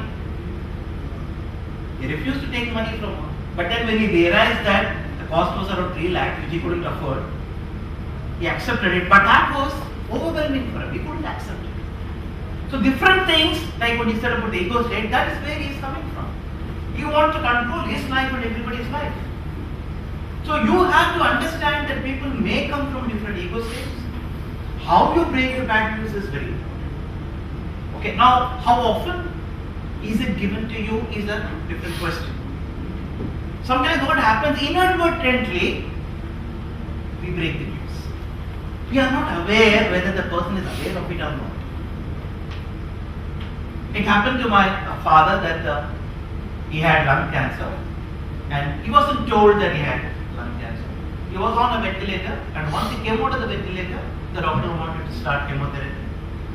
During one of the rounds, one of the interns told him that now that your ventilator is off, we'll start chemo from you. And he said, what chemo? And then he looked at the case study, case history and all that. Next day he died. He didn't want to go through all that. But the way that information came to him, it was came out of the blue.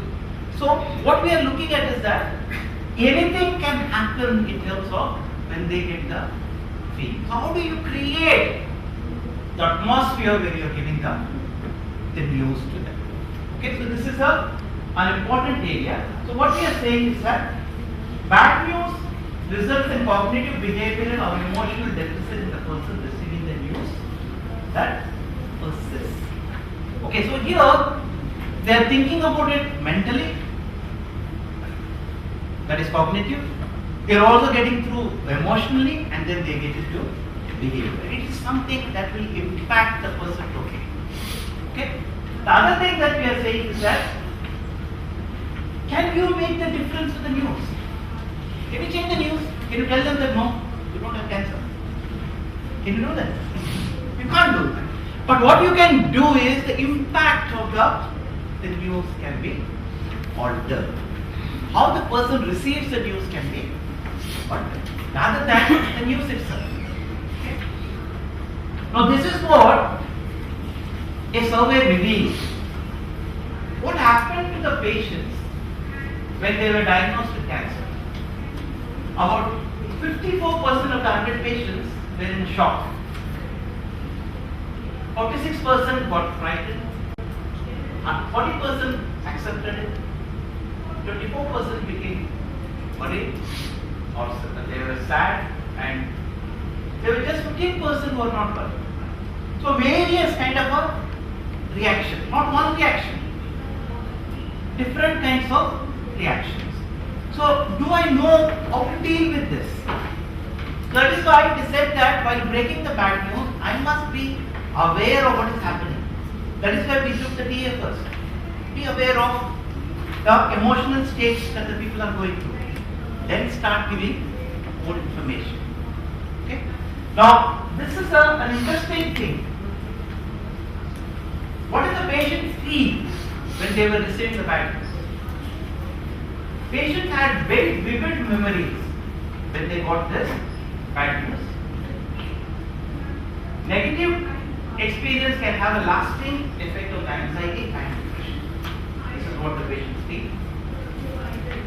And if the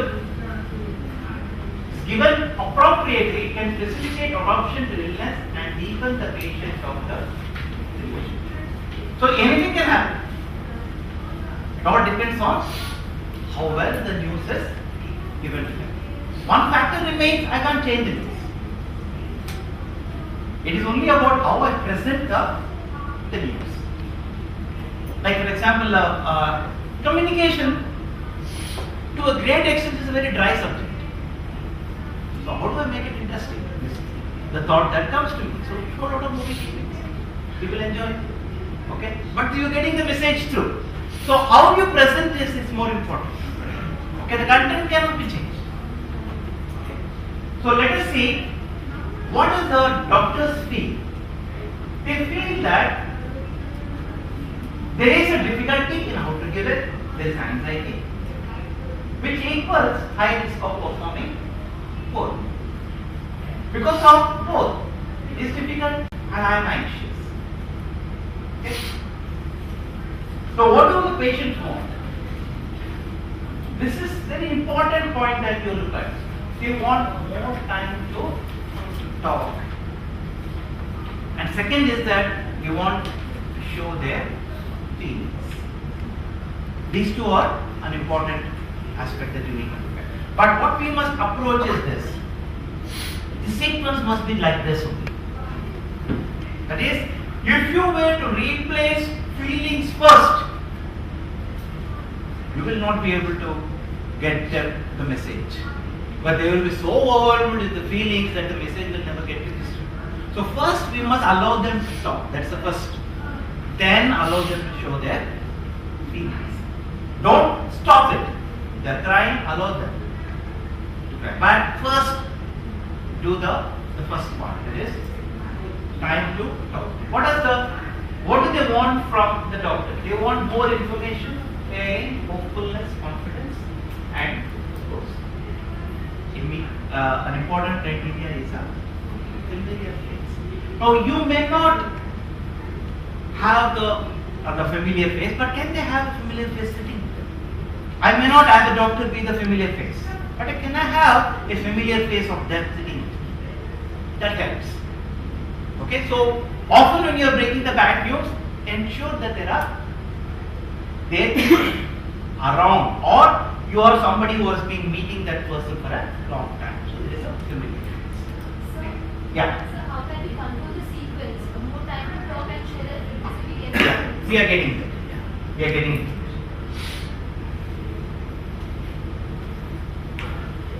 So the things that they looked at is that receiving bad news in a quiet, private place, arranging a follow-up visit soon to review the patient and the family, inform patients about supportive services. This is what the patients rated higher than what the doctors or the nurses rated.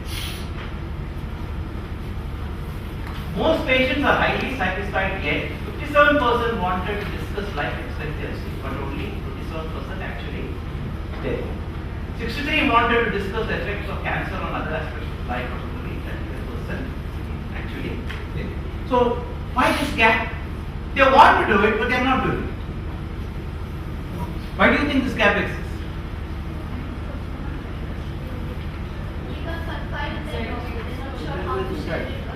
comfortable. They're comfortable. Absolutely. So was the doctor able to establish a relationship where they feel like talking? This is the first step, like what you said, where they feel like talking. Anything that you would like to ask, any more information. But most of the time, what happens is that the doctor is anxious that I want to finish with this. So they are not giving the time for the patient to express those parts because I want to finish. I am so anxious about it. I want to complete my part of the job. Okay? So let us go to the most important aspect. That is that technical language, jargons, or things which are medical terminologies are not things which are very clear to the patient. So can I make things appear to them in their language that they can understand, they can follow? Can I simplify it? Like when it happened like this, the doctor made a diagram and showed this is what it is, this is where you start this. Okay? Now what am I going to do? Her gastrectomy, entire total gastrectomy was done and the intestines were connected to the esophagus. So you said that this is what I am going to remove and this is what I am going to connect.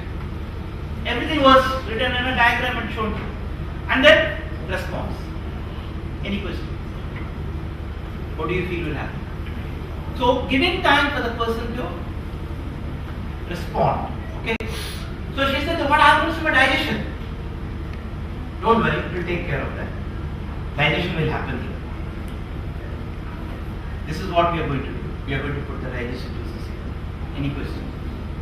Can I eat as much as I can? That is one area. There is a restriction.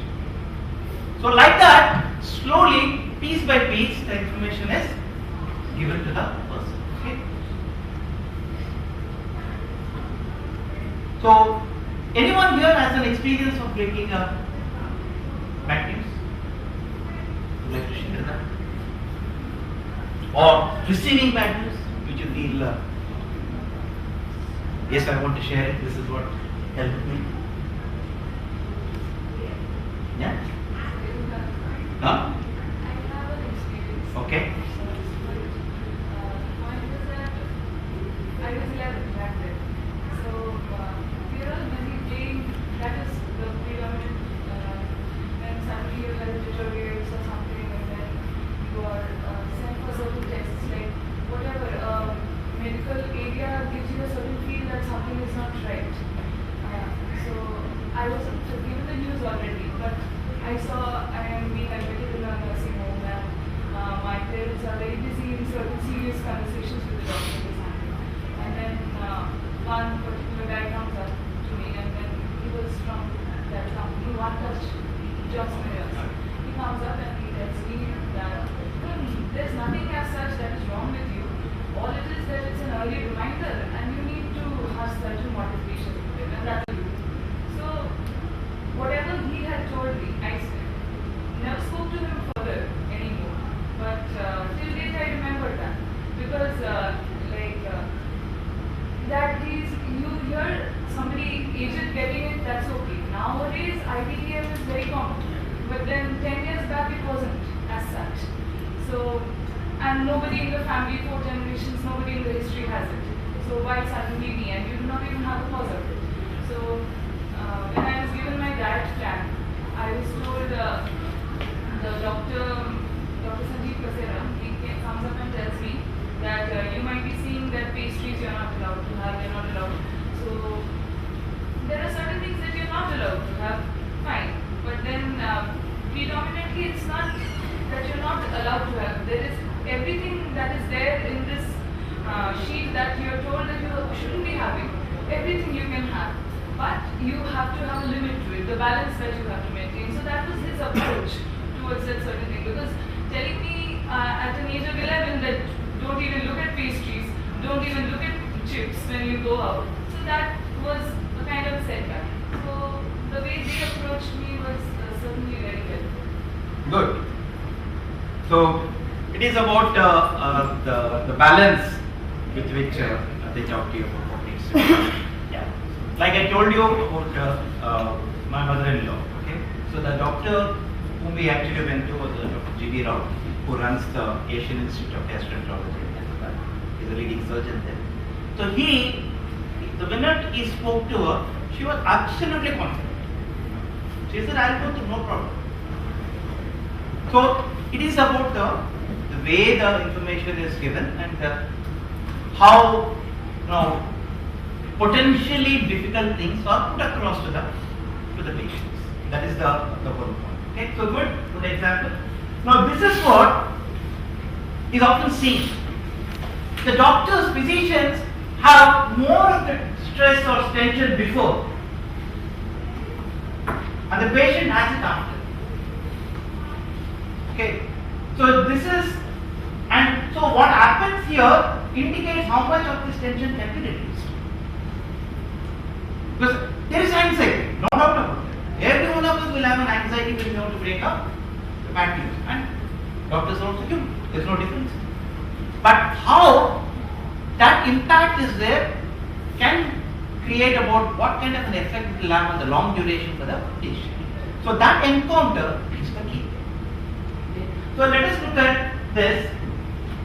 What was that encounter like?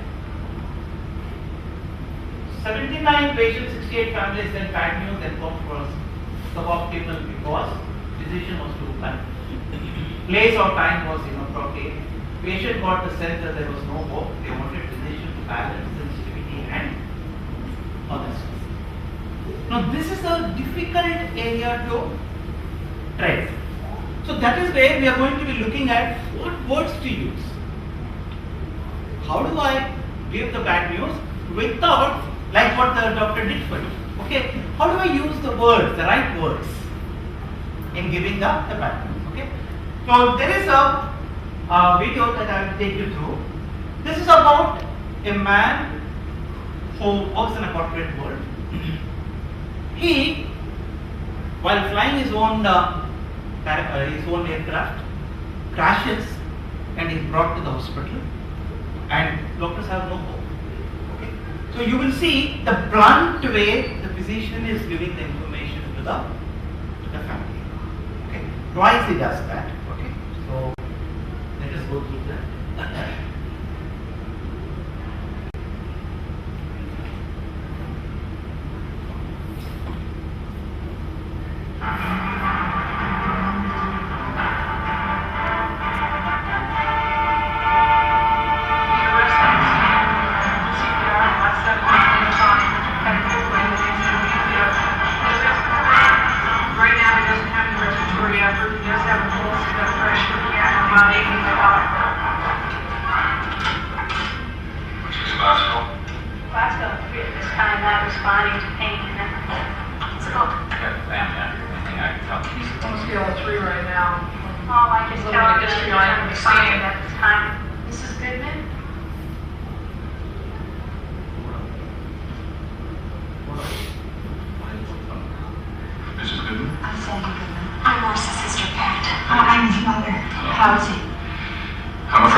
years. And the fact that your husband is alive at this moment will no doubt make medical history. No one, to my knowledge, has ever survived a break in the first or second cervical vertebrae. Your husband's neck was broken in both those places. His spinal column was crushed. His larynx is damaged so severely that he will never speak again. See the words that he is using. He will never speak again. That is a finality in the voice. He may not speak. Possible that he will not speak. This will give some hope. But here, when you say that he will never speak, it is giving no hope. Okay? Look at the next word he uses. He also is suffering permanent nerve damage, causing a dysfunction. Permanent nerve damage. Okay? Which is not required to be used. You can say he is suffering from a nerve damage. Okay, the permanent word need not be used here. Of the liver, the bladder, the kidneys, and the diaphragm, which means that he can't breathe and will never breathe without the use of a respirator. He can't breathe, he will never breathe. These are finalities. That means there is no hope here. And lastly, his swallowing reflexes are damaged so severely that he won't ever be able to eat or drink again. I'm sorry to have to tell you all this, but quite candidly, I don't think he can survive the night. Morris? So you don't have to give undue hope, but you don't have to give finality in the words that you use. Okay? Looks like, seems like, these are words which give some hope.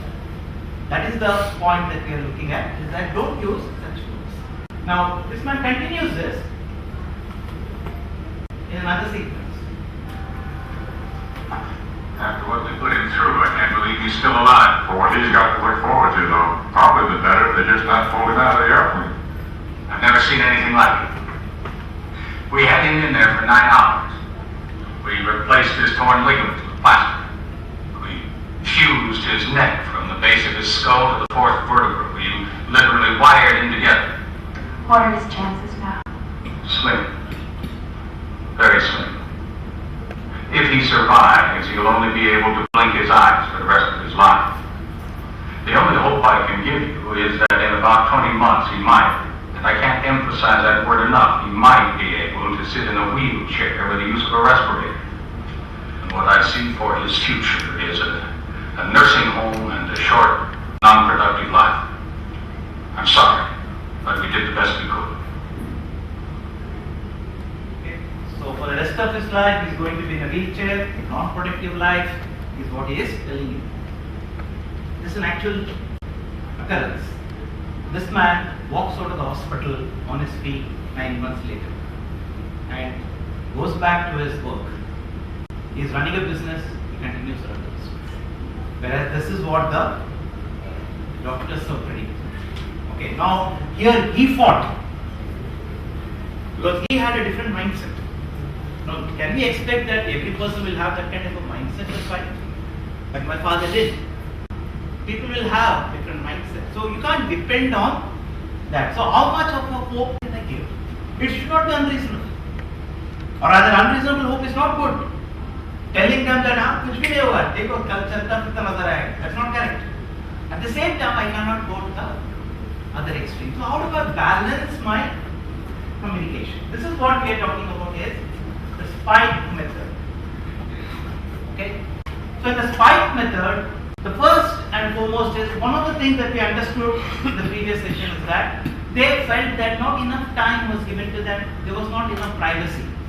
So setting up the interview is the first step. So before we give the interview, ensure that you have the time, you are not disturbed, and you split up the person and get all that support that you want. That is the first. The second one is called as some people have their own perceptions about the disease. So what we talked earlier, let me get to know their perception. What do they understand? If they understood it quite well, then I would have a lesser task in breaking the barriers. If they have not understood it, they have a lot of misconceptions, then I will have to clear those misconceptions. So perceptions about the disease, what is their perceptions?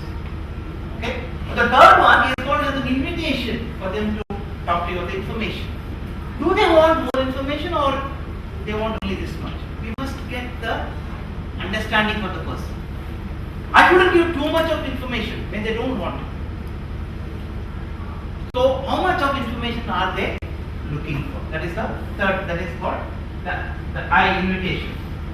Now knowledge is what is the kind of a knowledge about the disease that they have. The perception and the knowledge is different.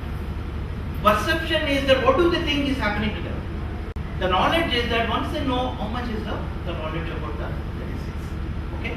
And then the last one is about emotion, responding to the emotions empathetically. And of course, summarizing. Okay? Now we go into each of this step. Setting up the interview. So here, anticipating the possibility of bad news and arrange a follow-up visit after significant scan biopsies. Get all the data, all the information that you want with you. So that you can keep referring to it and then give them the information. So most often we are able to anticipate. You know the way the prognosis is. You are able to understand where it is leading to. So you have some kind of data available with you. Get all the support material that is required. All the scan copies, all that. Okay. Then what you are looking at is this. Don't do it on the phone. Many of us are very comfortable being emotional on the phone. We are not very comfortable emotional face to face. Many of us pick up the phone and we can easily say I'm sorry. But when that person comes face to face, it's so difficult to say sorry on face. A lot of youngsters here. The first time you expressed your love to the boy or the girl, was it on the phone? Was it an SMS? Because we want to avoid the face-to-face eye contact. We are very comfortable doing it over, get with the condition, go back once more. Now, basic prognosis and treatment before the visit, and ensure that you have a hopeful tone in your voice. Okay? It is like saying that it's possible that anything can happen. That kind of a tone rather than finality. This is the point that we are looking at, is that first ask them, what do they know about their conditions? Then tell them what you feel. This is to overcome that problem that we were asking, that people may have different perceptions. So this is an example that we have given here. What have you already been told about what might be going on here? What is your understanding of why the CD was ordered? Something to make them feel or tell them. What do you feel? So once you get to know their perceptions, you may agree with it or you may disagree. Now if their perception is an extreme one, you may want to tell them it is not so bad, like what the doctor told you. So how you get the perception of the person about what they think their condition is. Get the information. Then go on to the next one. Yeah. Here what we are saying is that the invitation of, you need to ask the person to know that do they want to know everything or do they want to know what is going to happen immediately? What is the next step? So shall we take one step at a time, or you want to know the entire process? What is your? So you are getting the invitation and you now know how much they are prepared to take to what extent, and then you can balance your communication of how much to tell, where to stop. And this part is the one that we were talking about. You asked me this question. This is the point. The point that we are saying is that a warning shot needs to be given. What is a warning shot? I'm afraid that the scan shows that the problem is vaguely.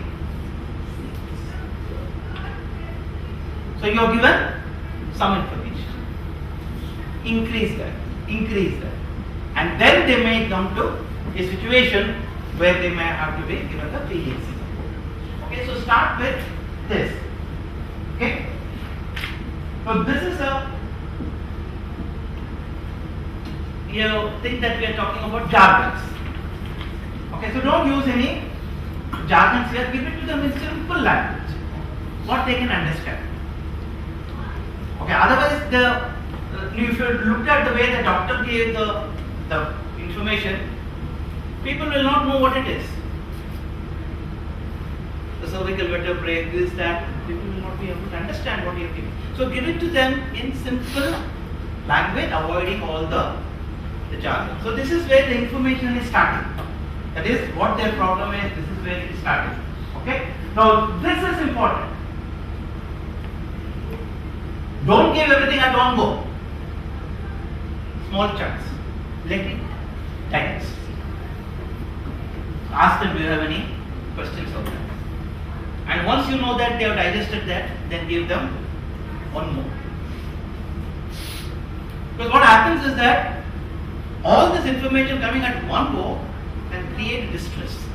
But piece by piece, the information is given, people are willing to accept it. Okay, they are able to digest this, then the next one. Now, after providing information, check frequently.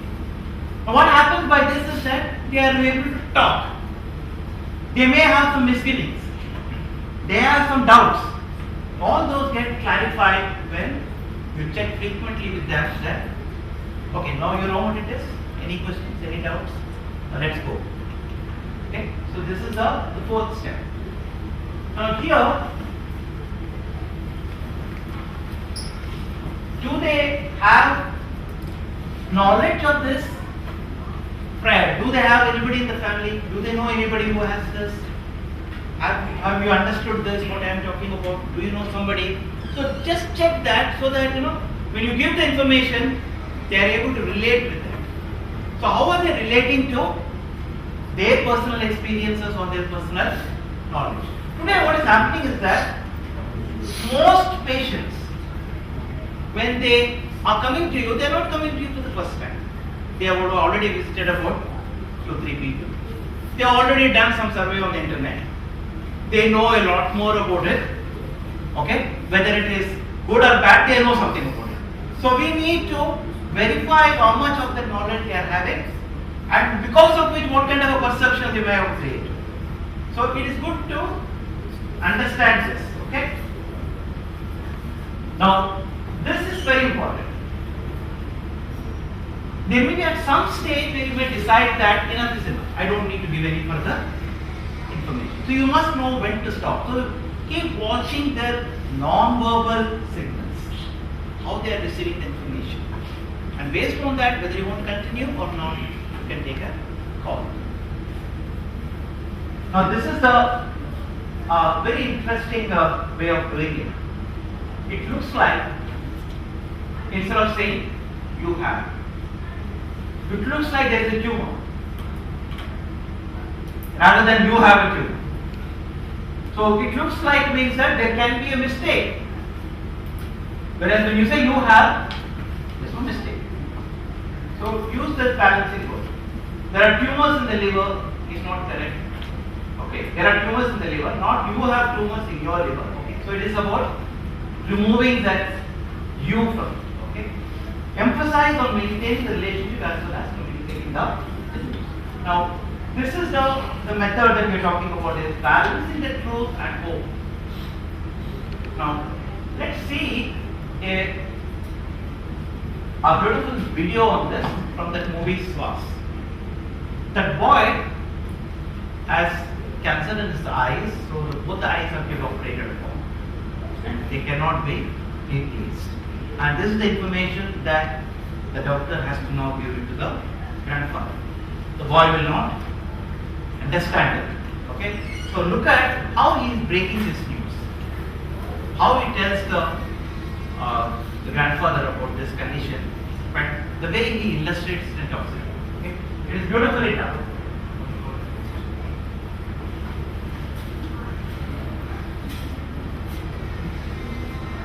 You will see the English subtitles. Sir कालच हॉस्पिटलमध्ये city स्कॅनचे आमच्या sir असं तू बस बस Now he is going to give the information, and luckily this lady has come, okay, with whom he has had a interaction. He wants to know, how do you know? He says, we met, okay, now he is sick. So he has made somebody who is familiar with the patient sitting, okay. Now he is setting up the time.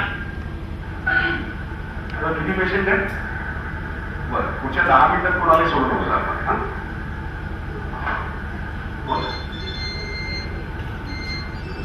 Hello हा देशमुख बोला उद्या 7 वाजता ना हो या ना हो report घेऊन या ओके ओके बोला चहा घ्या ना थोडं या मी पण घेणार हा त्या अंधाराला चहा पाठवा परशुराम कुठे आहे बाहेर बसवलं आहे Parshuram is that boy. काय का नाही बरोबर आहे सुनेचा भाऊ आहे बरं हे बघा हे सगळं घाबरण्यासारखं काही नाही आणि घाबरून काही होतं का Please keep following the words that is saying that. Okay, there's nothing to worry about. He's worrying about health. Is the words that he's using. Okay.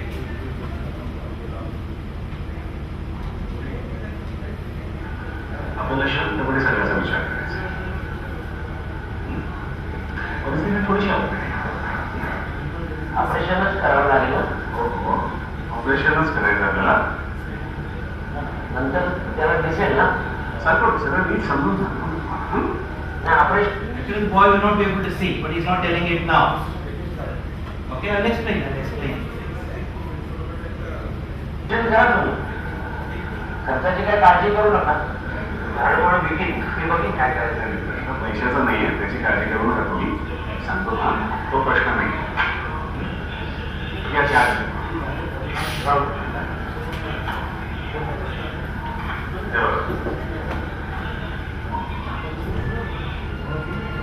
आपल्याला दोन्ही डोळ्यांचं ऑपरेशन करायचं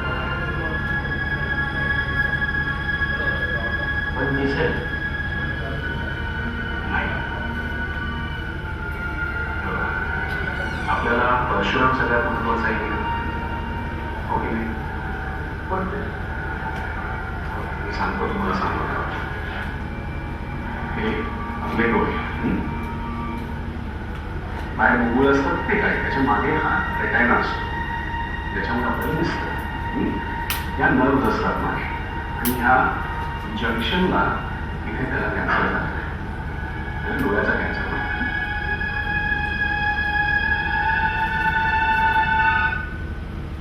He was about to reach him. He stopped because not yet over. So he cannot allow him to get into the feelings. So he's stopping because he has to give more information. He stopped there.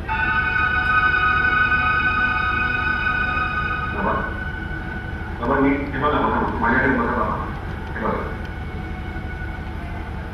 या दोन्ही डोळ्याच्या मुळाशी cancer झाल्यामुळे आपल्याला दोन्ही डोळ्याचं operation करायला लागेल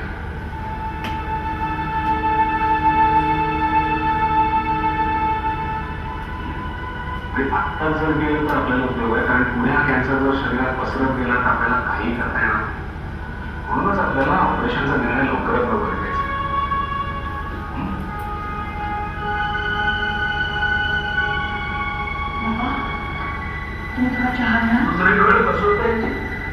He has given him a second information. The information is you have to take a decision fast because you have to stop the spread of the cancer. So there are two bad news here. One bad news is that the person cannot see. The second is if you don't take a decision fast, the person may die. What happens is that the first one now becomes insignificant because now my focus is I have to take a fast decision. And after that only is allowing the patient to express the feelings. Okay?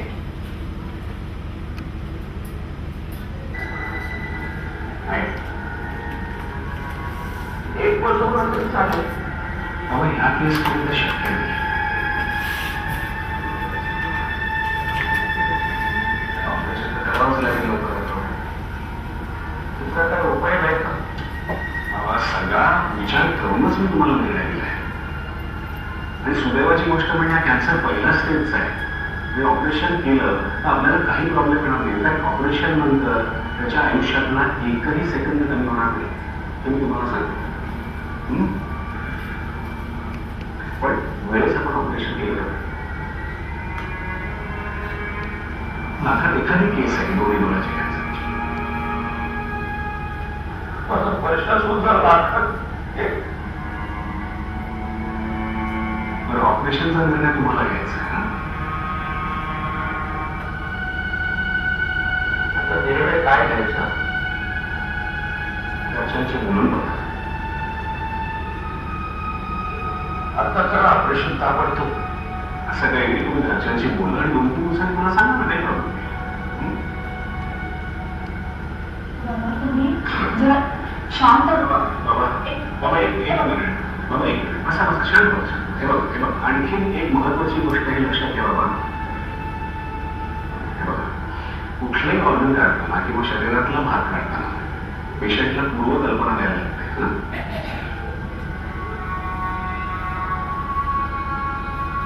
आता नाकात खांद्यावर टाकू म्हणजे बाबा प्रयत्न करा ना प्रयत्न करा तुम्ही सांगा नाही हे हा प्रयत्न तुमचा तुम्हालाच करायला पाहिजे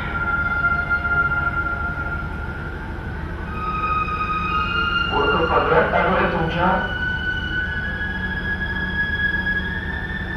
काही काळजी करू नका ऑपरेशन नंतर काही प्रॉब्लेम येणार नाही ओके तुम्ही जाऊ शकता गेल्यात तरी जाईल मला पण निर्णय द्यावा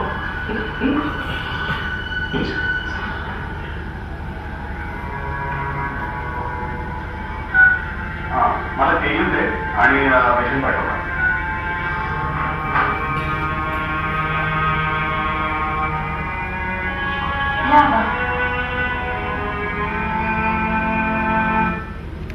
Acceptance of the fact that both eyes have to be removed has been done. Acceptance that the operation needs to be done has been taken. Now only area of question discussion is who will tell. So in this process he has given the bad news in a manner that he is willing to accept. Now for him the most difficult thing is telling. So how each step he has been able to emphasize, give information, ensure that the person understood it, and then giving the further. First of all, straight away he didn't say no, he can't see. He started telling. Okay, so look at this process, the way he put it across, and a beautiful illustration in this movie about how bad news needs to be given, when feelings have to be told, when facts have to be told, how to deal with the aftermath of the giving the bad news. Okay. So at this stage, any thoughts, any questions you have which you want to ask?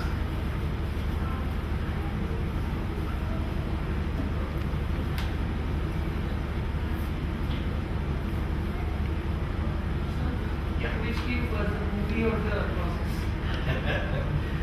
The movie came much later. Actually, that's really So good. This was nominated for Oscars. Unfortunately, it didn't win. Okay. But the spike is there in your textbooks. It talks about that. Okay, so breaking bad news. The spike is a very old, age-old method. These people followed it beautifully. You can say that. Okay. Now, however much I might tell you, but seeing this video hits you that this is what needs to be done and how we give the right news. Okay. Yeah, any other? Is it clear? The spike is clear? Yeah, I wish that you don't have to be bad news. Okay, but then this is a some things that we cannot run away from. That's part of our professional demands. We can't do anything about it. So, if that is a professional necessity, how to do it the best way is the point. Okay. Only point I want you to look at is this. I want to ask one question. Yes. As a GP, around 6 months back, I saw a patient with CAGD and it has spread to liver.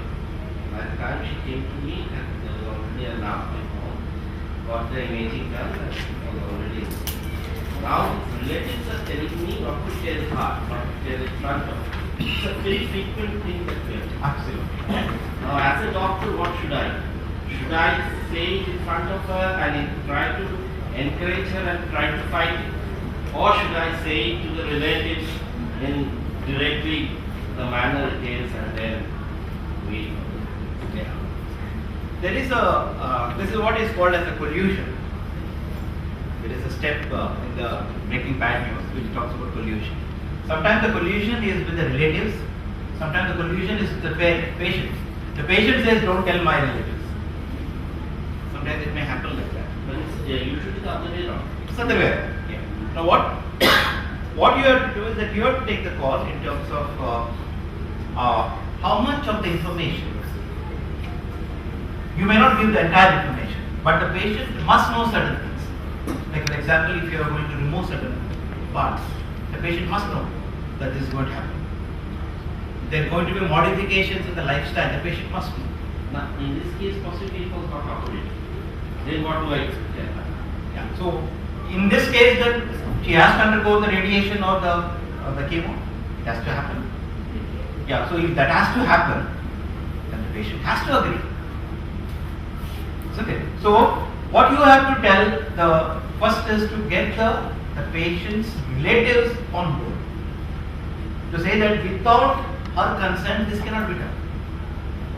Or his consent, it cannot be done. So there is no way that the further treatment can happen.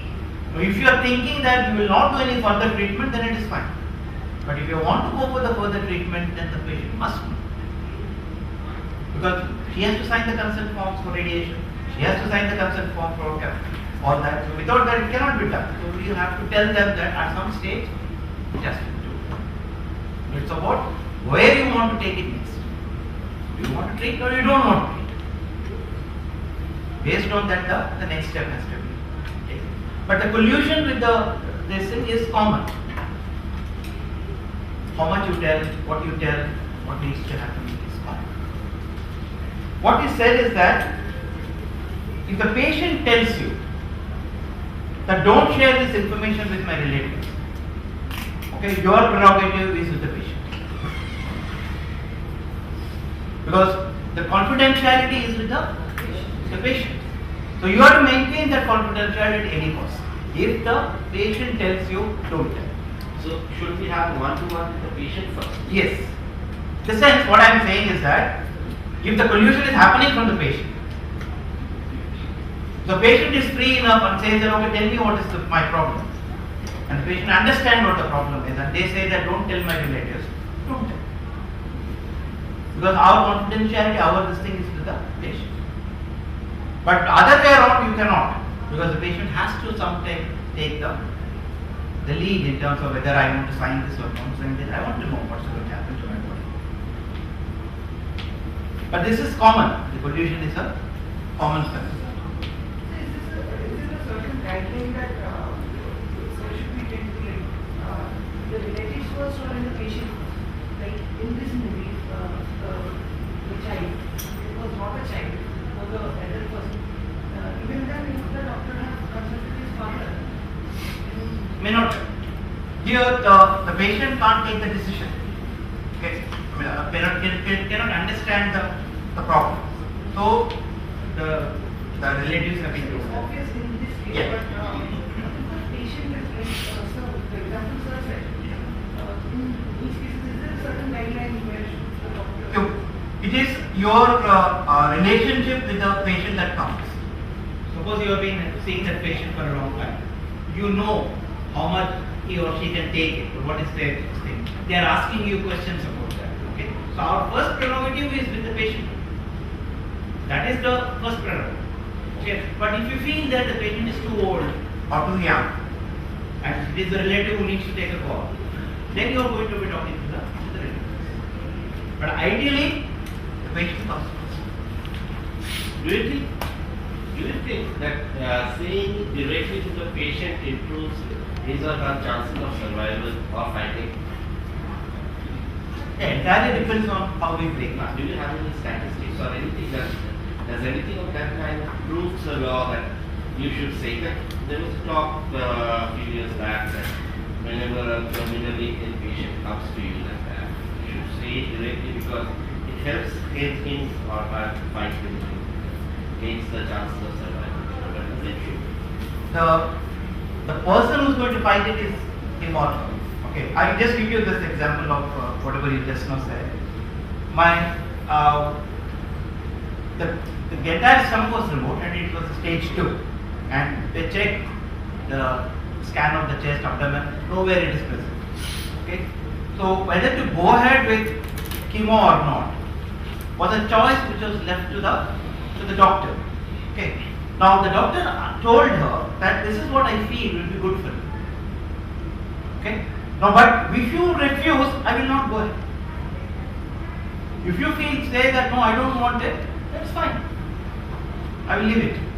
So it is that person who is going to fight it, isn't it? So that's why, especially in cancer, absolutely the patient is the person who is doing the fighting, both psychologically and physiologically. So patient approval of what is going to happen, what is going to be that is extremely important. In cases of cancer where she is going to fight or he is going to fight.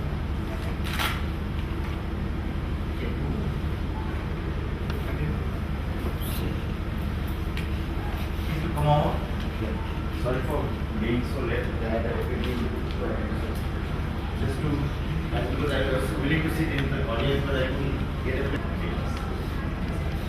Let me go on, and if I can help anyway, I will get yours.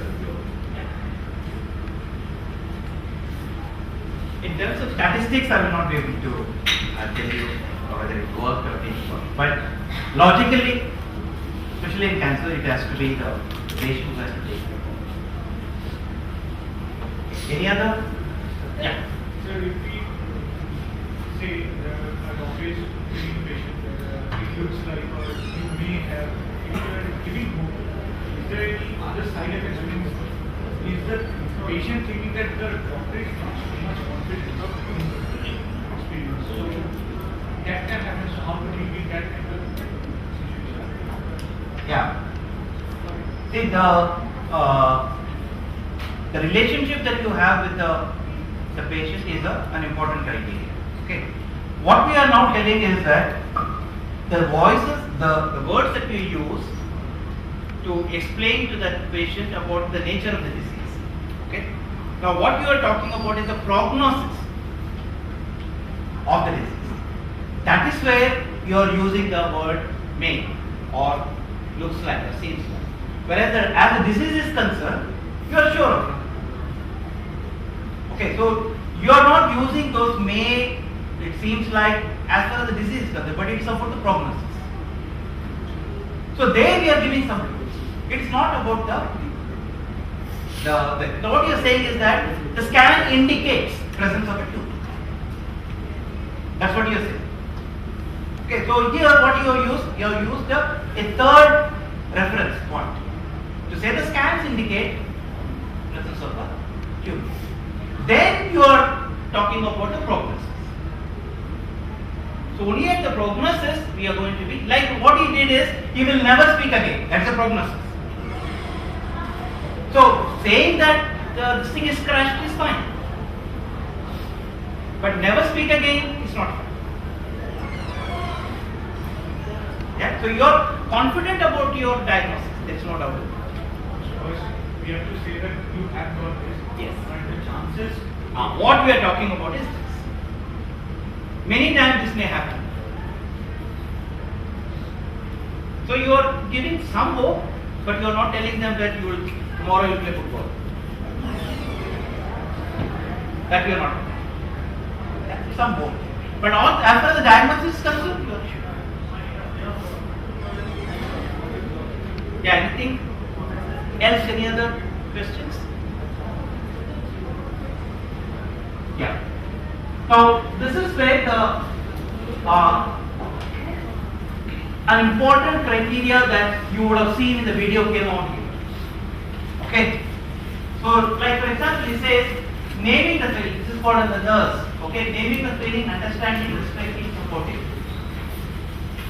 So, what we are trying to tell here is that I understand, I know. Like he says, no, it's a 1 in a million case. So it doesn't happen to everyone. I wish I could say that I can save one eye, but I can't. I've checked thoroughly. Then only I am telling you. So here what you are saying is that I can understand where you are coming from. If I were you, probably I would feel like that. But then, this is what is the reality. So use these methods or these words to show that you care. You are with that person. And if the person is crying, you can say that it is patra, natural. Saying the feelings. By using these words, I know this is upsetting, it would be for everyone, you are asking all the right questions, I will do everything I can help you to do this. So he says, he will not lose a single day, I will take care of it. It's not about money, it is about his life. So these are things that you are showing to say that I care and emotionally with you. Okay? And the last step is the summary part. Okay? So here what we are going to do is whatever what happened, he does that. Okay, now you go talk to your relatives, come back, we will start the operation, but do it early. So summarize whatever is the discussion that you did with that person. Okay? Provide written summary if required or brochures. Now this is very important in terms of a cancer patient. What happens is that they want to know about the life expectancy. How long can I survive with this? Like I told you about my mother-in-law. After that, we downloaded various websites where people have lived for 20 years without a stomach. And showed it to her that there is nothing that is going to happen radically different. This is something people have done. So how you give people hope? So what kind of a material, what kind of a brochures? Now all this you need to plan before the setting up of the interview. Some kind of an information, some kind of a data, some kind of a hope that you are giving the patient. What can be?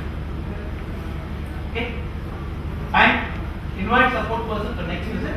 If at that time the person is not present. So bring whoever you want along. So end on note of hope and partnership. After that, please write down whatever you did, document well, and you need to relax. Breaking bad news is not easy. Okay? So after you have done that, this is your own emotion. Now the doctor felt, I can see the next patient, they call the next patient. You may not be in that position. So whatever the position is, assess your own reactions. It takes a toll on the people emotionally. Okay, so but be aware what it is, how it is acting on you, and then decide what you want to do after that. You may take a break, you may call the next person. It all depends on where you get your energy from. Okay. So to sum up, setting up the interview, perception of the patient regarding their illness, invitation of the patient to share more information, how much is the knowledge that the person has, what is the information that you are conveying, deal with the emotions of the people, respond to those emotions empathetically, and summary and strategy for the. So this is the SPY method, and this is what is a very interesting quote. It says that the task of breaking bad news is a testing ground for the entire range of our professional skills and abilities. If we do it badly, the patients or the family members may never forgive us.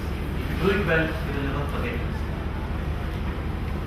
Okay, so like you have never forgotten the doctor who gave you the bad news. Okay, so if that's, I have never forgiven the person who gave me the bad news. Okay, so I'm just summing it up. We have seen the video here. Okay. There are some people who give it in this manner, that is a kind and a sad way. Okay. What it does is it leaves the patient very depressed. Because they are only hearing half-baked information, not the full information the way it should be. Okay. So I'm tempted to show you this video at this stage. This is taken from the movie Munna by MBBS.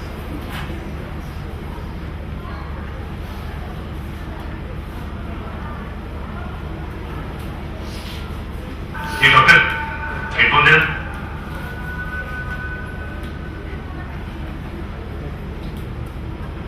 ये आनंद भाई, सुनना, तेरा दिल क्या बहुत धक-धक कर रहा है।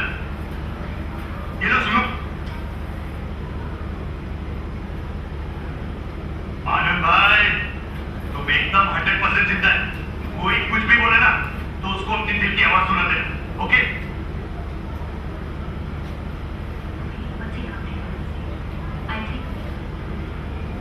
स्टमक कैंसर है।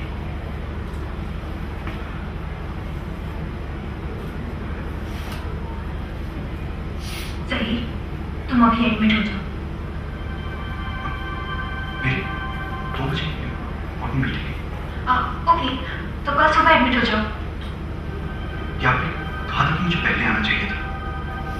तो इसका मतलब क्या है? अभी लेट हो गया। नहीं, हम कल से ट्रीटमेंट शुरू करेंगे। तो फिर आपने क्यों कहा कि मुझे पहले आना चाहिए था? कितना टाइम है मेरे पास? देखिए मुझसे कुछ छुपाइएगा, सच बताइए। जिम्मेदारी है मुझे। देखो जहीर, तुम आज अपनी मीटिंग अटेंड करो और शाम तक सारे काम खत्म कर लो। सारे काम खत्म कर लो। आगे दिन में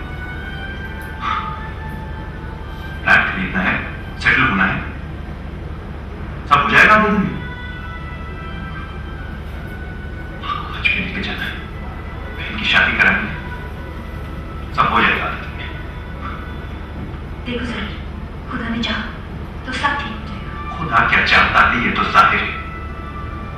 आधे दिन की जिंदगी दी है मुझे, मेरे साथ ही बुरा है।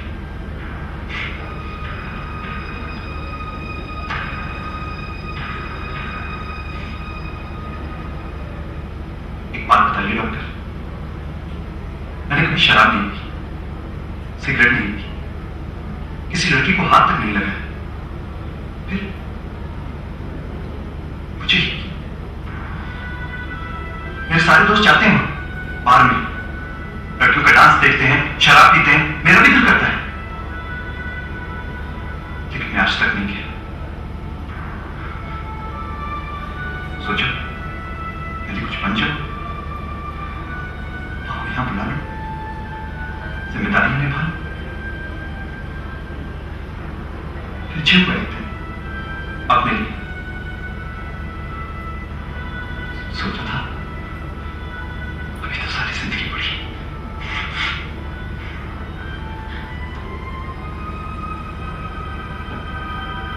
कितना टाइम उसके पास? बहुत कम। So here you see, it is like a painful duty she performed, and the reactions you can see. Okay, feeling depressed and all that. As against it, we saw the way the swas, the feedback was given, and person went with hope. Okay, so what we are talking about is 2 contrasting ways of giving, rather 3 contrasting ways. One very blunt, other one very sad, and the third one is hope. Okay, so the last method is what we are looking at. Based on how the reaction is coming, we start giving more information and take the person to the next step. Okay. So to conclude, please remember these points. Checking the patient prior knowledge or understanding of the condition is very important. Based on that, based on their perception, we can give more information or less information. Okay. The second is avoiding jargons. Don't give any technical words there because they will not understand it and will create more complications. We may be more comfortable in technical language, but the patient needs to be understand. So avoid jargons. Listen. Let's talk more of the listening, asking, dealing with the patient's issues or agenda. Okay, sometimes they may want to know what happened after that, what happened before this. They may have this, don't tell my relatives, don't tell them. They may have so many things. So understanding their issues or agendas. Be at a comfortable pace. Don't hurry up, don't be too slow. And of course, summary and plan. So with that, we have finished the second module on making bad news. And the last step is about empathetic communication. It's called as the communication sensitivity. Okay, so we will be doing a questionnaire. Through that questionnaire, you will understand your preferred style of communication. And if this is your preferred style of communication, what changes you need to. Okay, so that is the last part of it. We'll do it after lunch. Okay. We do see patients and have to explain this kind of things regularly. So before at least before facing this kind of problem, we have been learning these things by trial and error methods. Honestly, in our days there were no ways of proper communication training was done. So I prefer this, as I requested them actually to come and give this audience a good understanding of how to communicate in a regular basis. Nowadays, it has actually become more and more important because of the medical legal issues coming up. If you communicate with the patient everything, that may be legally more acceptable, but that creates more confusion. On the other hand, if you, for the patient's better understanding and emotional support or emotional stability, you communicate less, that may be again a medical legal issue afterwards when patient may or patient relatives may come and say that you didn't explain the things properly.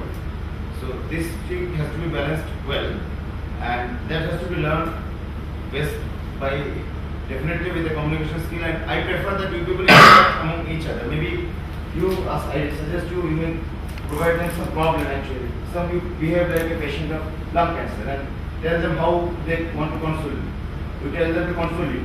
So that way they can actually understand how they are doing it and what is supposed to be done. You let you correct them what you are there to do.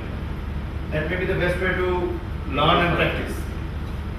Secondly, second most important point is whenever you communicate in their own language, they understand, as it has been rightly explained here. Don't use the medical terms because patient don't understand and patient gets afraid of the terms. Because the more the terms they sort of they understand that this is a very big disease, even the simple term sounds very bad disease to them. And so preferably explain them in a common language as much as you can. This is my learning from experiences. So, and the same thing has been taught by him as well. So this I think is very important to remember when to communicate with the patients. And I'll be present in the second class session also. So we'll definitely see how we people respond. I personally think that you should respond with your own communication skills so that you understand among yourselves that how do you respond to the patient. So thank you all. I mean the last break is here, so after that we'll be here.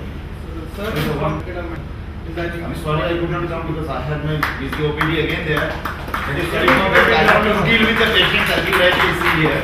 So I had to doing this practically what you are learning it here. So but again, thank you for being here and going through this course, maybe to understand and better communicate with the patients. Thank you so much. Now some of them are given as your sons, daughters, like that. Okay.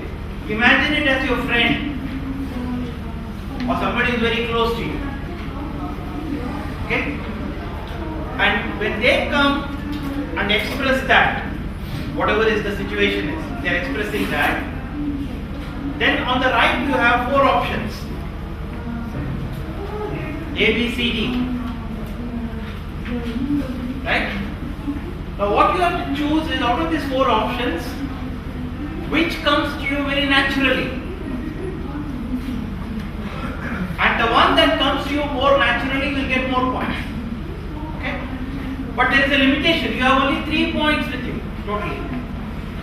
Now these 3 points have to be distributed between the 4. Right? So even if you give 1, 1, 1, 1 will have 0. Okay, but I don't suggest give 1, 1, 1 because they are not making any choices there. So read all the responses, choose the one that you feel is closest to you.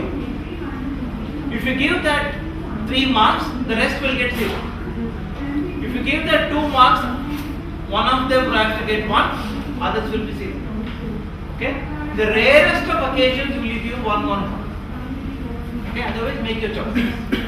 So read all the statements, read all the situations, all the responses and give your what is it that you will do. Not very clear, please ask me. Do it, then do it for the next one. That is actually the goal.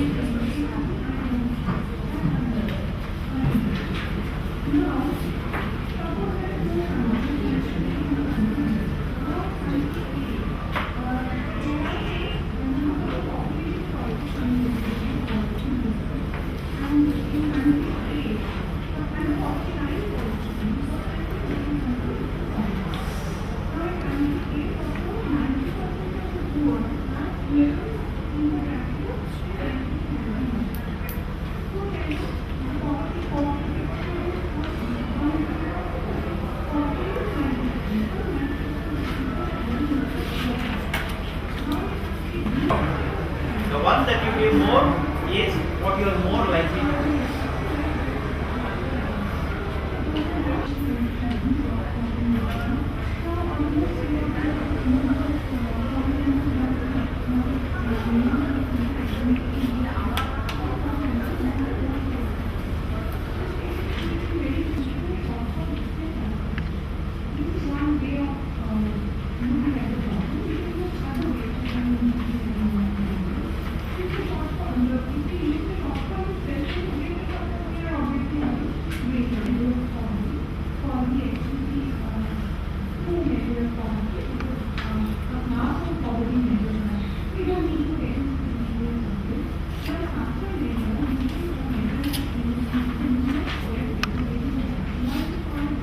There on the last page and use only the bottom part, don't use the top one, not required.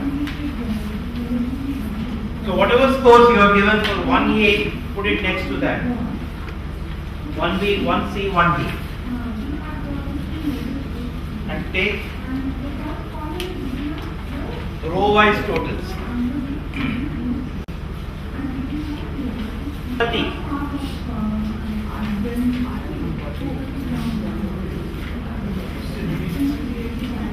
There's a blank given there in the table.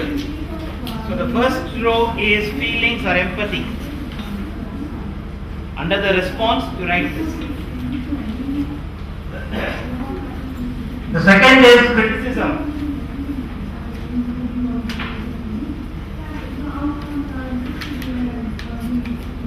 The third is questions or content.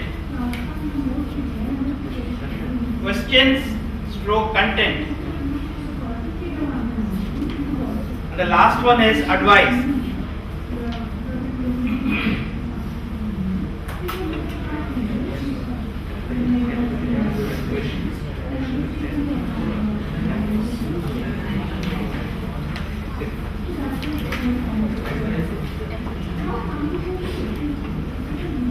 And those who are completed, please check which is your predominant mode of communication when others are coming to you with lot of emotions. What is the predominant mode of communication? Advice.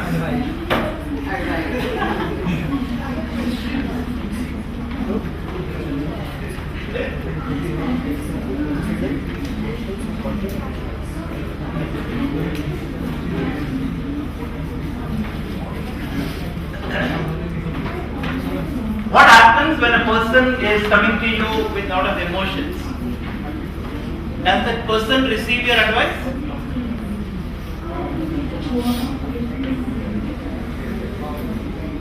So what should be my first reaction to that person?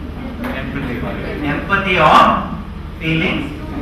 The second should be content or questions. The least should be criticism.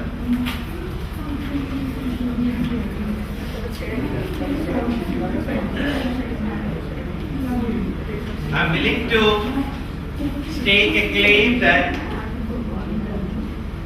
after advice, the second highest response would be criticism.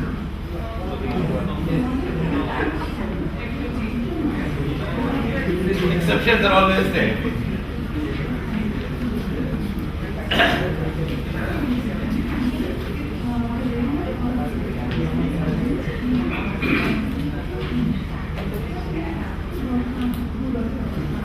Yeah, one setting, everybody is complete. We will discuss this and try and understand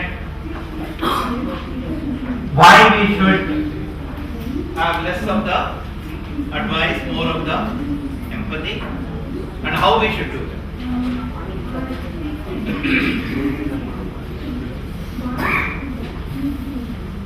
Everyone done? Anyone still completing the questionnaire?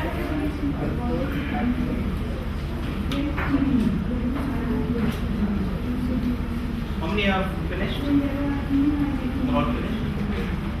They're all finished? All finished. All done? All done? Done? Done. Only one to do.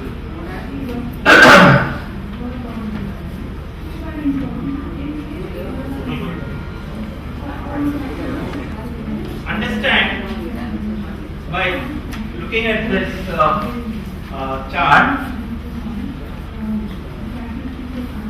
when we criticize somebody and we tell them that no, you shouldn't have done this, you should have done this, we are dwelling in the past. It is over. That is what we are dwelling in. We tell him, okay, next time you do this, we are dwelling in the future, which is advice. Now, what that individual probably wants at that time is the now.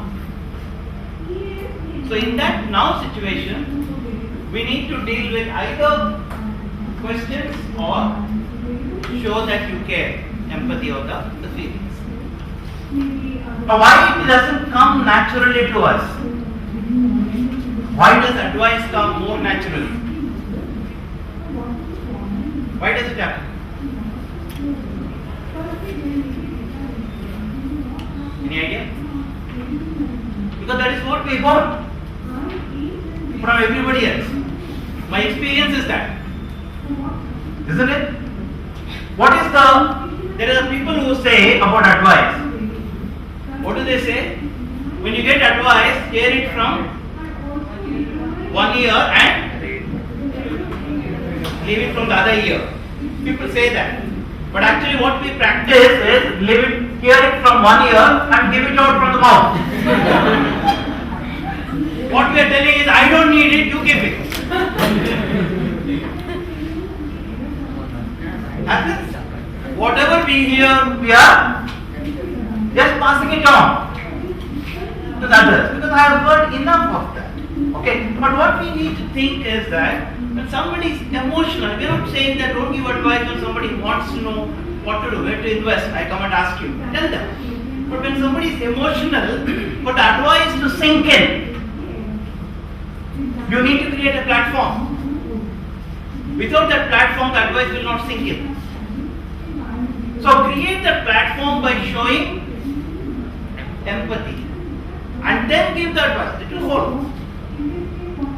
So what is suggested is that your responses from the first row and the third row, if it totals around 60%, okay, you are very sensitive to the other's need when you are communicating. These two together should be at least 60%. That means anything around 14 score of these two together is considered an ideal score, because you are showing enough consideration for the other person. The least, less than 10% should be your criticism. I know most of us have advised as the maximum. There could be some people having 13, 14 on the advice.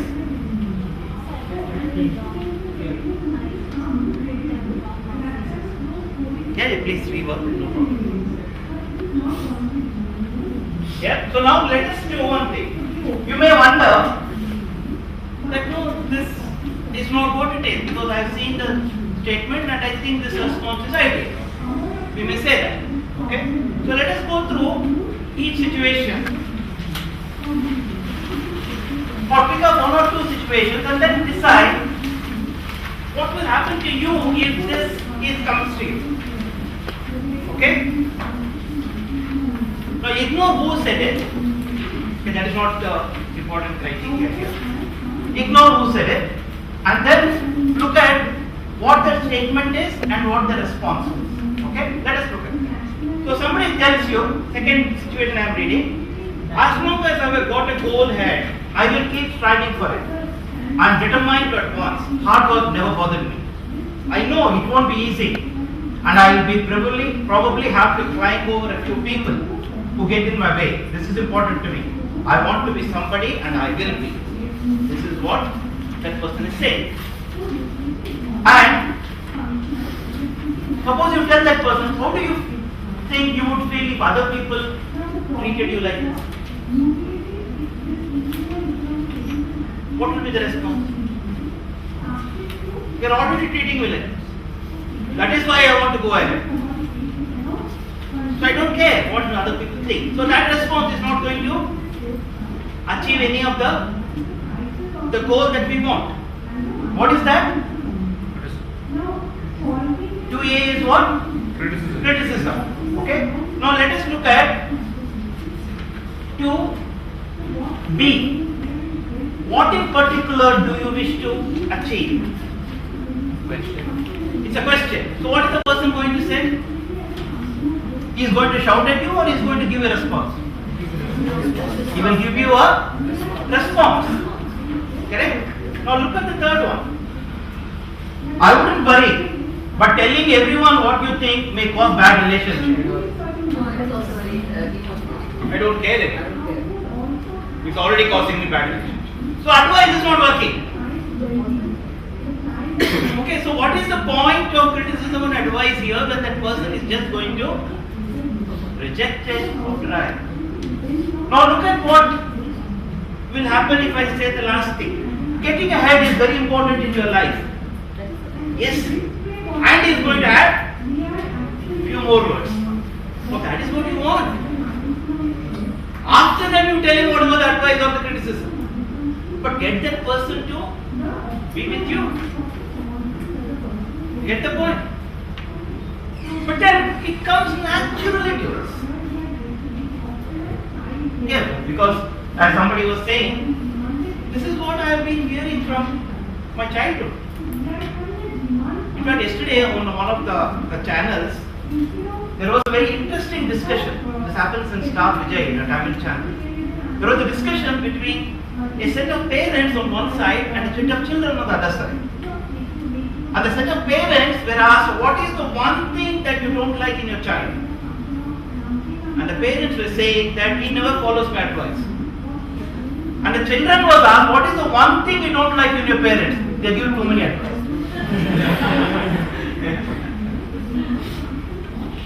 This is right, and both the parents are there. I mean, the parent and the child of the same family are sitting there. So for the first time, probably they are getting to hear their child speak like this. So this is the reality of our life. Now what I am talking about is that showing empathy is not thing that we have been taught. As a medical student, when I did this session, somebody told me, what do you expect? We are doctors, so we give advice. I said, fine, you give advice when there are no emotions involved. I am only talking about this because all these situations are emotional in nature. So like this, we are going to be seeing when we are talking about breaking bad news, it's an emotional situation. So when somebody says that pehle aana tha, so it is like a criticism, it came too late, and that person said, you know, the way it happened in Munnabai MBBS, this was the sequence. So that is not going to, or he says, okay, finish everything, come tomorrow, we'll start everything and everything will be fine. Person is not going to like it because you are giving advice. So what we have to now think about is that, how do I relate to this person? What are the words I should use? How should I show my empathy? Now, let us look at all the responses which are empathetic in nature. So this is not something, you may not use those exact words which are mentioned here. Just go beyond the words and think of the theme. What is the message? Okay, now let us look at the first situation. 1A is empathetic. You wish to have a clarity of what he feels. Now when you say this, the person is going to give more information. When more information comes, you are in a better position to either advise or guide that person.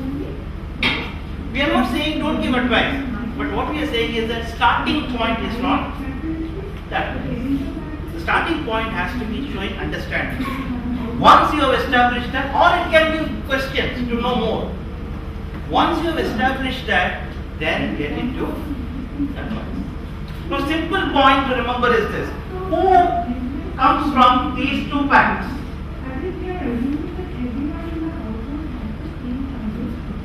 Who comes from criticism? Who comes from advice? What is the mindset of this person who comes from criticism or advice?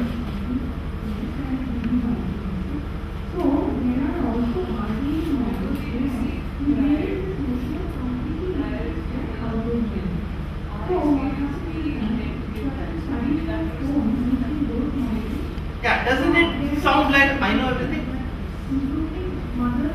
A person who gives advice or criticism often comes from the fact that I know, you don't know.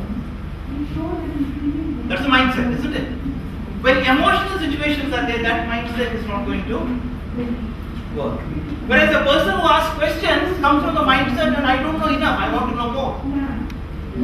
Or when a person comes from empathy, he says that I understand.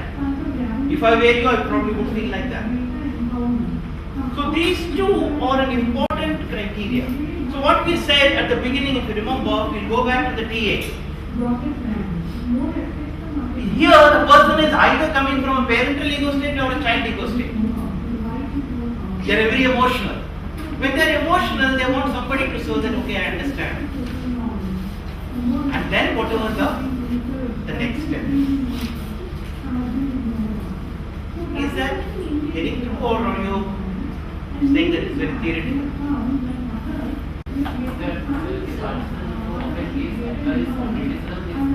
From a parent ego state.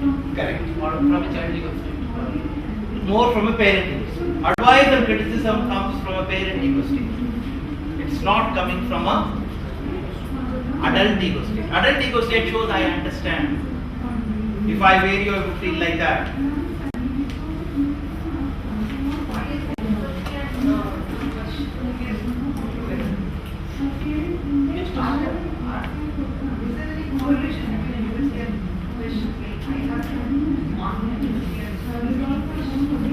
How many questions? 18. Doesn't matter. What I am saying is that why I am putting these two together is that this person is not coming from the point of view that I know everything. When I ask you a question, I am not saying I know everything. I said I want to know more. Okay, so when I say I want to know more, I am not taking any prejudiced decisions. I am not either saying that okay, forget it, do like this, or then why the hell did you do this? I am not taking either of those stands. I am taking the stance that if I know more, maybe we can come together and understand. That is why these two are put together. The content and the both show the mindset that I would like to know more. Or one says I understand. Any other questions or thoughts? You want to try it with some other situation and see what happens? Even though I will be starting afresh, I'm not very sure about her. Okay? So, one of the things that A statement says, differences which appear big at first often become things in common, so you could still get along. Okay, so this is like a advice saying that don't worry, everything will be okay. Now, this situation is happening more and more now. More and more people are coming out in the open about it. Recently, I heard about a 50-year-old woman who divorced her husband. She said, I had enough of you. Okay? And she said, I tolerated you so long because of the children. Now I can't tolerate you anymore. I want to live my own life. Okay, so these things are happening more common. Okay, now the next one. This is a big decision you have made. Is that the thing? So the person says, yes, I thought a lot about it. I've been having sleepless nights about it. So you will get to know more about what that person is going through. Do you think 4 years can be thrown away just like that? Yes. Rather than throwing my life like that. Okay. What is it that appeals to you in this other? Okay, so we are not trying to say whether are you going to make a similar mistakes. Okay, so you may say something. You may say that no, I will not have any other woman in mind. But I may think, and then I can ask, well, what are the things that you are looking for? So here, what is happening is that that person is speaking more and speaking less. That person feels that okay, this man understands me, and then we are taking this further. Okay, so you see any of the situations, you will come to realize that if you put emotions into the words that are being said, if you read it blankly, you may not get it. But if you put emotions into the situations, you will realize that I shouldn't be doing this, I should be doing more of that. Okay? Now what I want to do is put this into a little practice. Okay? So I want volunteers. Yes, I'm ready to be, sir. Okay? I saw you shaking the head like this, so I was directed towards you. The more vigorous the head shake. But participate, but this is very interactive session. Otherwise, unless you participate, then no one understands what. Okay. Yeah. So can we have? Can I go? Please. Can I be around here, please? Show that you are a family. Just one comment you cannot make because my life is always like this. I do keep on finding ways. I was on this. I was not in the morning section. I didn't have my own session. So, but still, I will. Okay. What I was trying to do is that there is a breaking bad news, which is what we Yes, did. I wanted because I was into medicine. Okay. So that was the. I'm a gynecologist, but now I'm into teaching. That is the area. Okay. So the situation that you're going to be given is that I am a patient. I'm a patient. Okay. And I have had a block in my upper respiratory tract. I'm not able to swallow. Okay. You have done my endoscopy and you found that I'm the doctor. you are the doctor and you found that there is a growth and you suspect it is bad. Okay. Tell me. So I have to talk to the patient. Just provide it to mind, please. Yeah. Not party meeting. This is really the patient. I'm a patient. Okay. Okay. The second go on. Please. I feel the touch is the first thing. Okay. कैसे ठीक तो है खाना नहीं खा बिल्कुल खाना नहीं हो रहा है. देखिए जिंदगी तो चलने का नाम ही जिंदगी है. खाना है, बीमारी है, बीमारी को ले लेना है. आपको मानना है जिंदगी को चलना है. बीमारी you have to accept it. कुछ आपके the examinations are going on, the reports are coming out. कुछ दिख रहा है. तो आपको बताएं कैसे how to break it, that the science जो the things that have come out,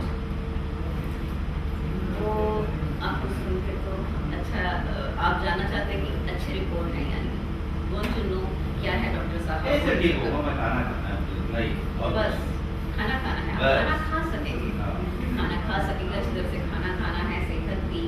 पर कब इसको अचानक क्या हो जाता है, यू डू नॉट नो, आप नहीं जानते हैं, हम भी नहीं जानते हैं। रिपोर्ट जो बता रहा है कि कुछ खराबियाँ आई हैं, निकला है, पर देखा जाए आप लोग ट्रीटमेंट में हैं, ट्रीटमेंट चलता रहेगा, अच्छा बन भी सकता है और बातें कैसे बिगड़ते सब कुछ तो हमारे हाथ में नहीं रहता है, ऊपर वाले के हाथ में बहुत कुछ रहता है। पर हम आपके साथ हैं, फिर भी I'm telling you रिपोर्ट्स कुछ अच्छे नहीं हैं। क्या करना पड़ेगा? तो आप ट्रीटमेंट रेजिमेंट में हैं, ट्रीटमेंट चल रहा है, देखा जाए। ये नहीं है, आप बताएंगे एंडोस्कोपी के बाद बताएंगे। No, sorry, you were in the treatment more into I just had the endoscopy. Just the investigation, and that detected the malignancy. Yeah, the endoscopy you will send it for biopsy. Okay. So the way actually we do follow, party को पहले बताया जाता है, that is we bring the news to party, and then to the patient, because we come to know what is the patient's background, whether he or she is into a psychological stress or not, and what is his or her intellect level, understanding level inside. Whereby this is not foreign country, this is India. So thereby is there a difference. Whereby is how do you feel that this also means this is my way of interacting. No, I think you whatever we talked in the morning, the way you started it off was appropriate. That's what we discussed. That you break it in a small chunk. Everything doesn't seem to be very good.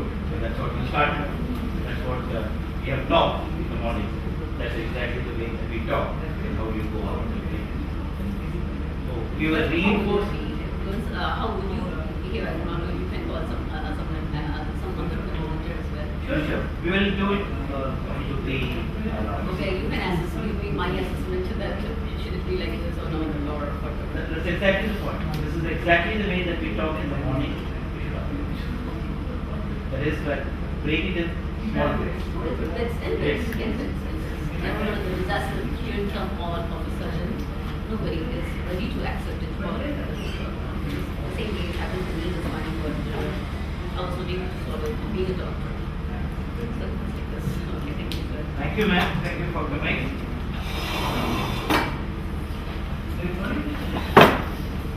There was one small point that Madam made, which is very important. That is that where does empathy begin and where does sympathy end? That's a very interesting or a very important criteria that we must recognize. Okay. Now, sometimes sympathy takes over.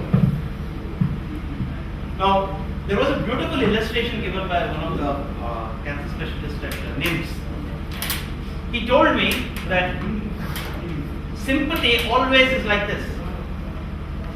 The person feels I am superior. I need to help you. Empathy is like this, we are equal. It is like shaking hands. And in fact, Madam also gave me an idea of what to talk, in the sense that people try to help the people in the wheelchair to get up and come. They don't like it. Many of them say that create a ramp, I can move on my own. Yes, that is the way, what I want. I don't want your help. I want you to create a ramp so that I can help myself. That is where the empathy starts. What it does is that it doesn't take any positions. It doesn't take a position that I know everything, you know nothing. Or I am superior, without me you will fail. That is not the position it takes. It takes a position that we are equal. Okay, so that is the point that I wanted to elaborate on. Okay, so who is the next volunteer? Come. You don't mind me standing up? No, I didn't speak. Okay. Good. So what should we have the case as? What am I suffering from? So next is an example, pregnancy, child death. I have no way of becoming pregnant again. Pregnant with ideas. What is that? Pregnant with ideas. Not with pregnancy itself. Okay. Yeah, go ahead. Attend. So it's ultrasound का कैसा रहा? What is the result क्या? हाँ reports आ रहे हैं तो आपसे बात करना है तो ठीक है एंड जैसे जैसे आपका प्रोसीडिंग्स चल रहे हैं उस तरीके से तो ठीक है लेकिन there are certain things that we need to discuss तो ठीक है चलिए बात आगे बढ़ते हैं इससे बोलिए। नहीं यहाँ examination has gone. So here you have to say it on your face. But how will you say? अब तो investigation चल रहा है, नहीं चल रहा है, कोई सोच नहीं है. Mom is the first one who. Let us continue, ma'am. We'll come back to. So like we have been doing the series of tests and the reports we have them in hand. So first and foremost, whatever be the situations and whatever it is. Our first priority is the individual that we have in front of us. So your safety matters more to us, and of course the life that is बच्चे there. को कुछ problem है। हाँ, वो problem किसको नहीं होता है? आपके पास कम प्रॉब्लम्स है क्या? सबके पास प्रॉब्लम्स होते हैं। बच्चे को भी थोड़ा थोड़ा प्रॉब्लम्स है, वो देखते हैं आ रहे बात कर रहे हैं। तो जो भी है तो your safety comes predominant. Your safety is predominant to us. And इसके ऊपर हाँ हम लोग टेस्ट किए हैं उसमें थोड़ा सा प्रॉब्लम्स आए हैं लेकिन आप देखिए आप जो आप कहना चाहते हैं कि बच्चे को कुछ प्रॉब्लम्स है कि नहीं है तो जहाँ तक उसका सवाल है कि हाँ थोड़ा प्रॉब्लम्स है and the result might not be that good but then there is still hope it is not the dead end life continues life moves on and I suppose you are a mature individual to handle it the proper way. So, like we have got the results, the reports are there, and I suppose it is a stillbirth. There has been some problems, but never mind. This is not the end of everything, and you do not need to break down. There is nothing that you could have done. There are certain things, certain possibilities, and certain consequences that we sometimes have to face which are inevitable. So you have to continue with them. This is not a big deal. This is not the end of the world. So there are innumerable chances and your speedy recovery, your good health, that is what all that matters at this moment. So live in this moment and stop thinking about what is going to happen. Okay, let's give her a round of applause. I think going by what Madam is saying, your concern for me to be expressed at the beginning is good, but I think you must get to the point straight away. As soon as Okay. आपका जो डर था, because you might think that I came here because I didn't hear any movement or anything. I came here, so आपका जो डर था, ठीक हुआ, but you are good. It is not affected you. Keep coming back to that, but there is a cut and dry situation. Okay, so you may have to get to the point directly. Somebody else would like to attempt. One more situation. You would have noticed one thing is that I don't eat the people who try to counsel me. No? Do I eat them? I don't. They are all alive. So why are you worried? Why people will come up? Unless you come up, you don't understand what we speak may not be correct. It is not your fault. It is just a discussion. So you will not be blamed because you say something wrong. Next. This is to find out your problem. So come on. We'll make it simple. I already told you over 25 years. Now you have to tell me that none of the oral medicines are working and you have to switch me to insulin. Okay? But I am dreading moving to insulin. You want to try that? Tell someone else. Somebody. Yeah, you want to try that, isn't it? Okay.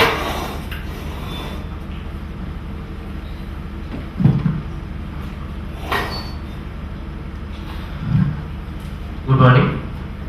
ये कमी नहीं हो रहा doctor साहब, इतना दवाइयाँ बदल दी हैं, नथिंग इज हैपनिंग। हाँ, आपका तो बहुत दिनों से प्रॉब्लम चल रहा है, 25 साल हो गया आपका। हाँ जी। हाँ, अब बात यह है कि अब तो बहुत आपका टेस्ट वगैरह वगैरह हम लोग कर चुके हैं और आप तो बहुत सारे दवाई भी खा चुके हैं मुझसे। इससे काम हो नहीं रहा है, इसका मतलब है कि आपका दवा चेंज करना पड़ेगा अभी, कि it is time that you change your drug. अब बात यह है कि अभी तक आप जो भी दवा ले रहे थे वो मुझसे ले रहे थे, इसलिए तो कोई प्रॉब्लम नहीं है। लेकिन अभी आपका जो स्टेज है, लगता है आपको थोड़ा स्ट्रॉन्गर, थोड़ा और ज़्यादा तेज दवा लेना पड़ेगा। लेकिन इसमें चिंता करने की कोई बात नहीं है, क्योंकि ये बहुत पेशेंट को हम दे चुके हैं, हम लोग देते हैं बहुत पेशेंट को। और अब ये सो वो लोग सब अच्छे ही है। और जो भी है तो ओरल दीजिए। मैं मेरा ग्रैंडफादर देखता हूँ इंसुलिन लेते हैं, मेडिसिन नहीं, उसके अलावा और कुछ भी दीजिए। आपका हाँ, आपका ग्रैंडफादर का भी जो डायबिटीज है वो इंसुलिन लेता है। आपको मतलब आपको डर लगता है ऐसे इंसुलिन लेने? हाँ, वो से नहीं होगा। मतलब आपको ऐसे डर क्यों लगता है? मतलब आपको क्या लगता है, ज़्यादा तकलीफ हो रहा है उसमें ऐसा? मैं उनको देखता हूँ कि वो बॉईल करते हैं सिरिंज को, फिर निकालते हैं, वो उसमें से निकालो, तो को करो, ये सब नहीं होता। देखिए, बात यह है कि अभी आपका जो स्टेज चल रहा है, लगता है कि आपको इंसुलिन देना, हम लोग मतलब we may have to give you insulin, we are still doing the test, but see अगर आप इंसुलिन देंगे तो वो कोई बड़ी प्रॉब्लम नहीं है। ऐसे आपको छोटा सा ही सुई से इंसुलिन देना पड़ेगा और उसमें ज़्यादा पेन भी नहीं होता, तकलीफ भी नहीं होता। सुई को बॉयल कर देता है इसलिए ताकि कोई इन्फेक्शन ना हो, लेकिन कोई प्रॉब्लम नहीं होगा उसमें आपका। अभी हम लोग देख रहे हैं कि आपको हम लोग मुंह का दवा से ही अच्छा कर सकते हैं कि नहीं, लेकिन अभी कुछ 2-3 टेस्ट के बाद अगर आपको इंसुलिन लेना पड़े तो आप डरना नहीं, क्योंकि इंसुलिन क्या है, वो लेने से आप अच्छा रहेंगे और बहुत दिन आपका जिंदगी में बाकी है और वो दिन आपको अच्छे से जीना है और हैप्पीली जीना है। और इसीलिए अगर आपको इंसुलिन लेना भी पड़े तो उसमें डरने का बात है कुछ नहीं है। बहुत लोग लेते हैं, आपको तकलीफ कुछ नहीं होगा और पेन भी नहीं होगा और वो आप खुद अपने आपको भी दे सकते हैं अगर चाहते हैं तो। इसलिए आपको मतलब आप अपने सुविधा के अनुसार आपको खुद को दवा दे सकते हैं। तो हम 1-2 टेस्ट के बाद शायद मेरे को लगता है कि शायद आपको इंसुलिन देना पड़ेगा अभी। Okay. Anybody would like to attempt that? Let's give him a big hand first.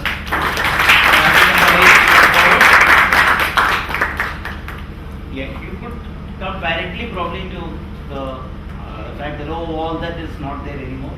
You don't need to boil down that. Now the pen is there. Pen is very simple. So you must eliminate that fear of mine. Okay, so instead of what's my fear of insulin? It's not insulin action. The fear is the pain, and you could directly come to that point because I gave you a lead. This is my problem. You can directly come. Look at what is my fear and how do I eliminate it. Anyone else? One last attempt.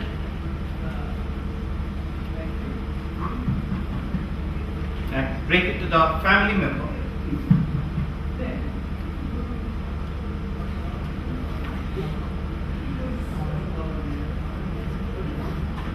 Yeah, who will make that attempt? You will? Yeah, you will. Come.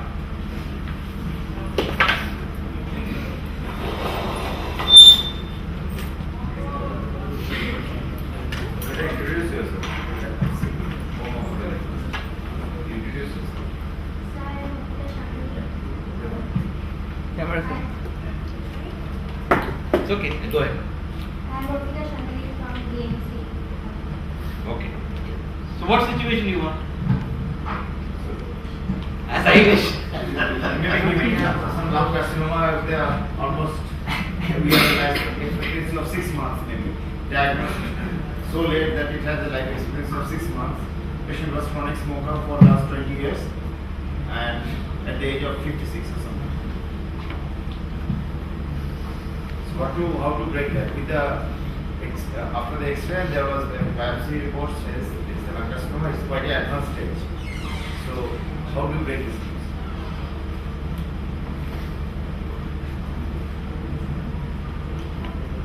He said 56, think 59.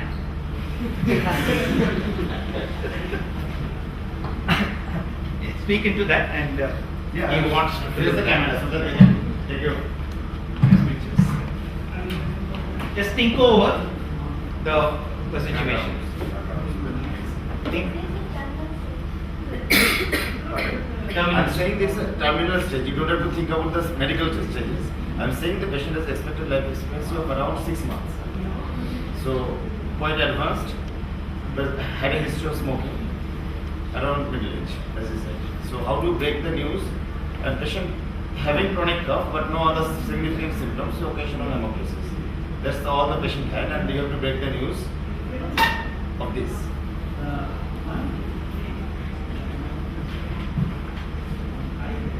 Yeah, please. Hello, how are you doing? I'm okay. I'm taking all the medicines. Yeah, I'm taking, but cough is still there. I'm still coughing out blood.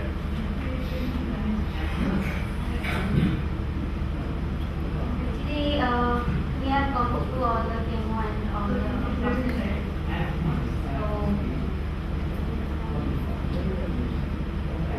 But I want to tell you that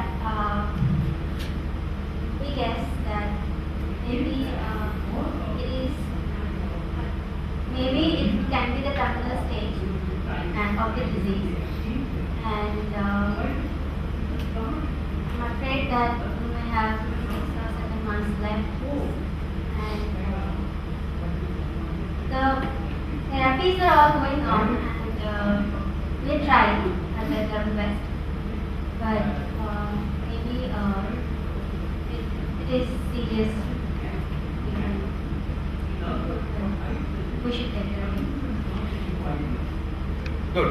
Let's give her a big hand. Take this in small chunks. Okay, you gave it to me at full stretch. Okay, give it to me in small chunks. So the first thing that you will say is that now we have got your scan report. Okay, the scan report, take out the report and say that this is what it's indicating. ऐसा लग रहा है कि there is a cancerous growth और spread हो चुका है. Okay, and then look at me. Okay, आपको कुछ पूछना है? Let me then respond. And when I say that इसका क्योर है क्या हो सकता है? I may ask certain things. So you may then say terminal stage, third stage. You may say, okay? Then you will wait to see what next question I am going to ask you. Don't give everything at one go. Okay? Give it in installments. Whatever you said, the way you said it is fine, but break it. Get me into the conversation and then give the final info. What you need to do. Okay? You may say whether the 6 months or 8 months, okay? That is something that is up to you. What you all now have to say is that expectancy come. Okay? But you need to find. ये सब होने से never mind. But expectancy ये stage पे कम होता है. So what you are doing is that your life expectancy कम है, we are not saying. ये stage पे ये cancer में expectancy कम होता है. So we are removing this person from the disease. So that person doesn't think that I am going to live shortly. He is thinking that people with that, अच्छा मेरा क्या होगा? Then you tell them that okay, these things done, maybe you never know. So when you remember that thing is that don't say that you have tumors, say that there are tumors. Okay, so it is to separate that person from the disease. Okay, so thank you. So that whatever I was talking to is what is meant for all of us is that when you are giving it, give it in small installments and make it that the person swallows it, eats it, then give the second installment. So it is easier for them to grasp the thing. Please remember the SWAS video. Okay, how he breaks the bad news. 3 installments he breaks it. First he tells about the fact that person can't see. Then he tells him that his life is important, so we need to operate in order to survive. And the third one he says you have to tell him. Okay, so tell this in a manner that the person is ready to accept 1, 2, 3 and then take it further. Okay, so whatever we have done, the role plays were meant for us to understand the life situation and take it further. Okay, so nothing about the people who could do well or did not do well doesn't matter. It is about the learning. Yeah. So any other questions at the top of your mind at this stage on empathy and empathetic communication? Communication sensitive. So what if the person is very much wrong in what he speaks? Very much? Very much wrong means he speaks like not at all means the society and we cannot accept it what he speaks.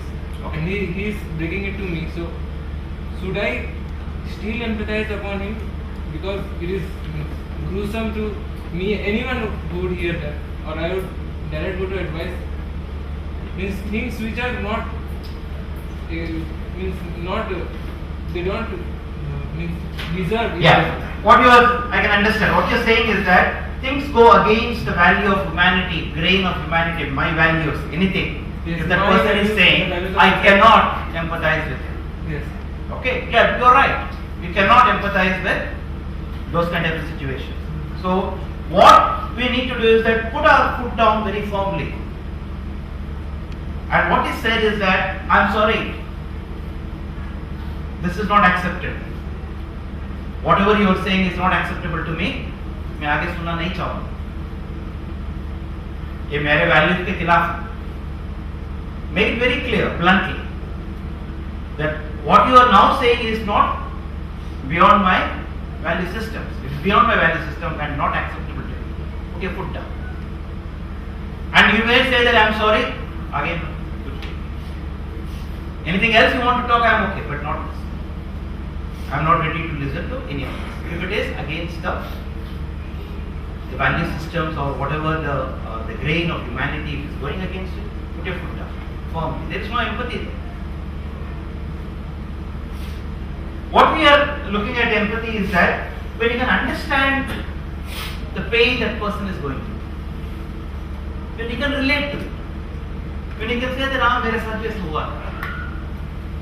If I were you, probably I would think like that. So the frequently used empathetic statements is to say I understand. If I were you, probably I would think like that. If somebody tells you on the face that no, you don't, if you were in that situation only, then you would have. I know. Yeah, so I'm still not giving up. I said that I know. I know how it feels. Okay? I know how it feels. You may not be able to understand how I feel about it, but I know how it feels. See, there is something that we need to do when we are doing that empathetic or saying that I understand is that there is something which is called as the broken record. The broken record technique says that keep repeating it till that person accepts it. What happens if there is a scratch on a record CD? Keep repeating it. So keep repeating it till that person has to accept it. And saying with different words in the same way. I know. Yes, ऐसा मुश्किल होता है. लगता है sir. different ways, but keep the same thing. Broken record. Then the person at one stage has to accept what you say. Okay? Yeah, so the last 5-10 minutes, let's open it out for questions right from the morning. If you have anything. Yeah. When getting a bad news, when the doctor is giving the news by small chunks of information, if the patient presses the doctor right away to spit out the whole diagnosis of the patient, but still the doctor understands that the patient will not be able to tolerate the shock of that news, but the patient still presses the doctor, then what should the doctor do? Yeah, so at that stage when the patient is insisting, जरा पूरा चीज बताइए, तो इसे पूरा ही बता दो. Even after the patient becomes shocked hearing that. Yeah, so what you say, पूरा ही बता रहा हूँ. So get the patient into conversation. आपको क्या लगता है मैं नहीं बता रहा हूँ? Get the conversation going. Because what happens is when that person is saying that, he is coming from a high emotions. So you have to lower that. Say that मैं पूरा ही बता रहा हूँ. आपको क्या लगता है मैं छुपा रहा हूँ? Get that conversation. इसलिए नहीं आप तो ये नहीं कह रहे, वो नहीं कह रहे. I'm telling you. Okay, आपको कुछ और किसी चीज को डाउट है तो पूछिए. Sir, one of the things frequently faced when tackling emergencies, the thing is that the patient comes to the emergency wants something which we cannot have, or as a doctor I am performing, but things ancillary things, I also feel that they are not up to the mark.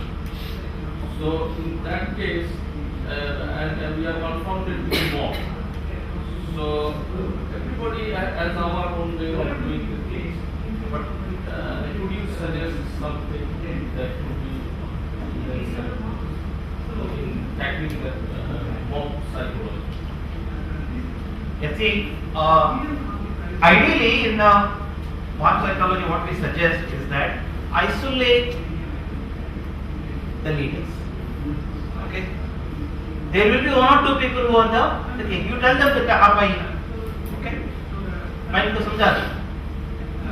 Take them aside and explain to them whatever are the inadequacies or the. You cannot address a huge mob. You need to separate these people, and they need to be told about what it is, and then tell them that you go and tell your people. So advise them, but do it in open. When you call a few people from a group outside, don't take them into a room. If you take them into a room, they will start thinking something else. We do it in the open, transparent. Open उनको समझाइए क्या होने वाला क्या नहीं. See, one of the things that is often a problem of the litigations is that the transparency, which is less, and the patient is not given enough information. Like I think you made that point in the break of lunch. So it creates rooms for misconceptions, misinterpretations. So try to be as frank as possible, as open as possible. That way you are getting into less of the litigations. I am talking about it as far as the issues that you raised. Okay? Breaking bad news is a different subject altogether. But here, this is important that you are as frank or as open as possible. And try and involve people, their relatives or friends. I think you think better explain the people in front of you the fact, because you don't have the proper equipment which would have been ideal. You can say like this, that nothing can save one person's life unless it is going to be saved by any means. So it can be tried by best, but we don't have the proper machines or proper things at hand at present with me. So with my things in my hand, this is the best thing we could do to your patient. So you be assured that I will treat the patient adequately as much as possible with the machines we have, but as you are right, that it may not be adequate in the current proper best facilities available. But if you think you are not happy with the machines here, you may think of shifting your patient as your own. That may be the proper statement to the intelligent people. But for the mob, you explain that this is the best possible treatment possible, and I have tried my best. If you create more chaos here, that will hamper the life of the patient. So be stable and don't create a noise here so that the patient could have been survived otherwise. Take them in favor of the patient so that if their noise was harm to the patient's life, they will definitely be more polite and more sober down for the patient's benefit. Whoever doesn't do it, help other to find out them and remove them. That's we actually did practically. Yeah.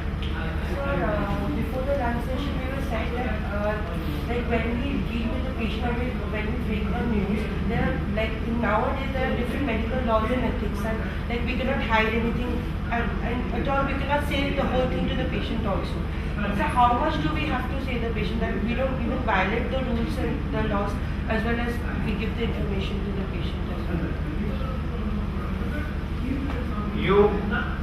You're talking about bad news and linking this? Yes, sir. So what could be the bad news where you want to hide certain things? What are you talking about? Might be there was a surgery or something. Okay. And after the surgery, it might be the patient expired or. Okay. And we are saying it to the patient party about it. So how much do we have to say to the patient party? We cannot say everything to the patient party. See, when surgical procedures are done, and if you anticipate that there is a likelihood of some kind of a thing happening, that is when it has to be taken previously. Okay? That is that these are the likelihood things that may happen. These are the things that may go wrong. We will try to take care of everything. So these are the things that may go wrong. That may happen.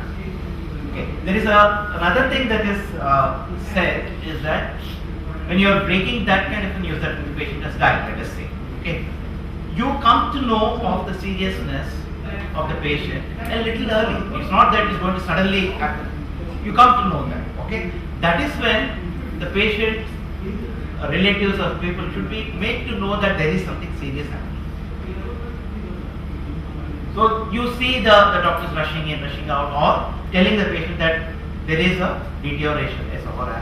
So you tell them, preempt them. So it doesn't come suddenly as that news. They are prepared. Take a little time before you break them, because you need to do all your attempts. Take a little time and then give the information, but prepare them before. But these things don't happen all of a sudden. You are anticipating that this patient may have certain difficulty. Like it could be an old age patient, or it could be patient with secondary complications that are already there, and you may end up after surgery in difficult situation. You may have those things.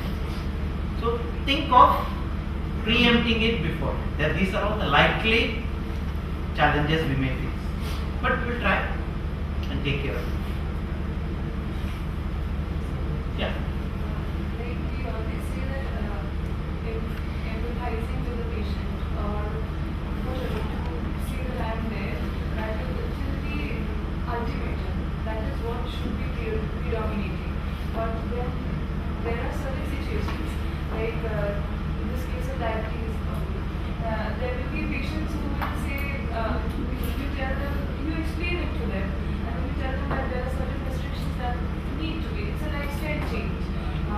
So, of course, there are nonchalant people who say no, like by chance one day I had, 2 days I had, and then they come back with complications, complaining that kishu to hochhe na, that and then again, so this leads on to a verge of serious complications. And then finally, when you are like on each, suppose the disease is progressive, and that person is aware that he should be doing something, but he isn't. He's saying, I know I should be doing and I'm not doing. There are psychological that people portray that it is not possible for me. Like I have a sweet tooth, I cannot stop. I am having. So is it always there has to be a point where you have to be a little stern. Is it always that empathizing is the only way out?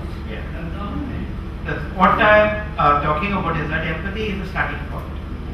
Okay, your advice, criticism will always follow after that.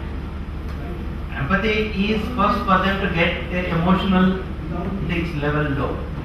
But here the situation is that person is not having any emotional thing. He is telling you that my kuch karna hai. He is doing that, and then suppose he is diagnosed later on with glomerular nephropathy, and then he starts and comes with the reports and he breaks down. So then, how will the person who already knows the history of that, how is that person going to first empathize and then be rational? Here at this stage, what you are saying is that why the nephropathy has come, you are not empathizing with that. You are empathizing with the fact that yes, it's a difficult problem.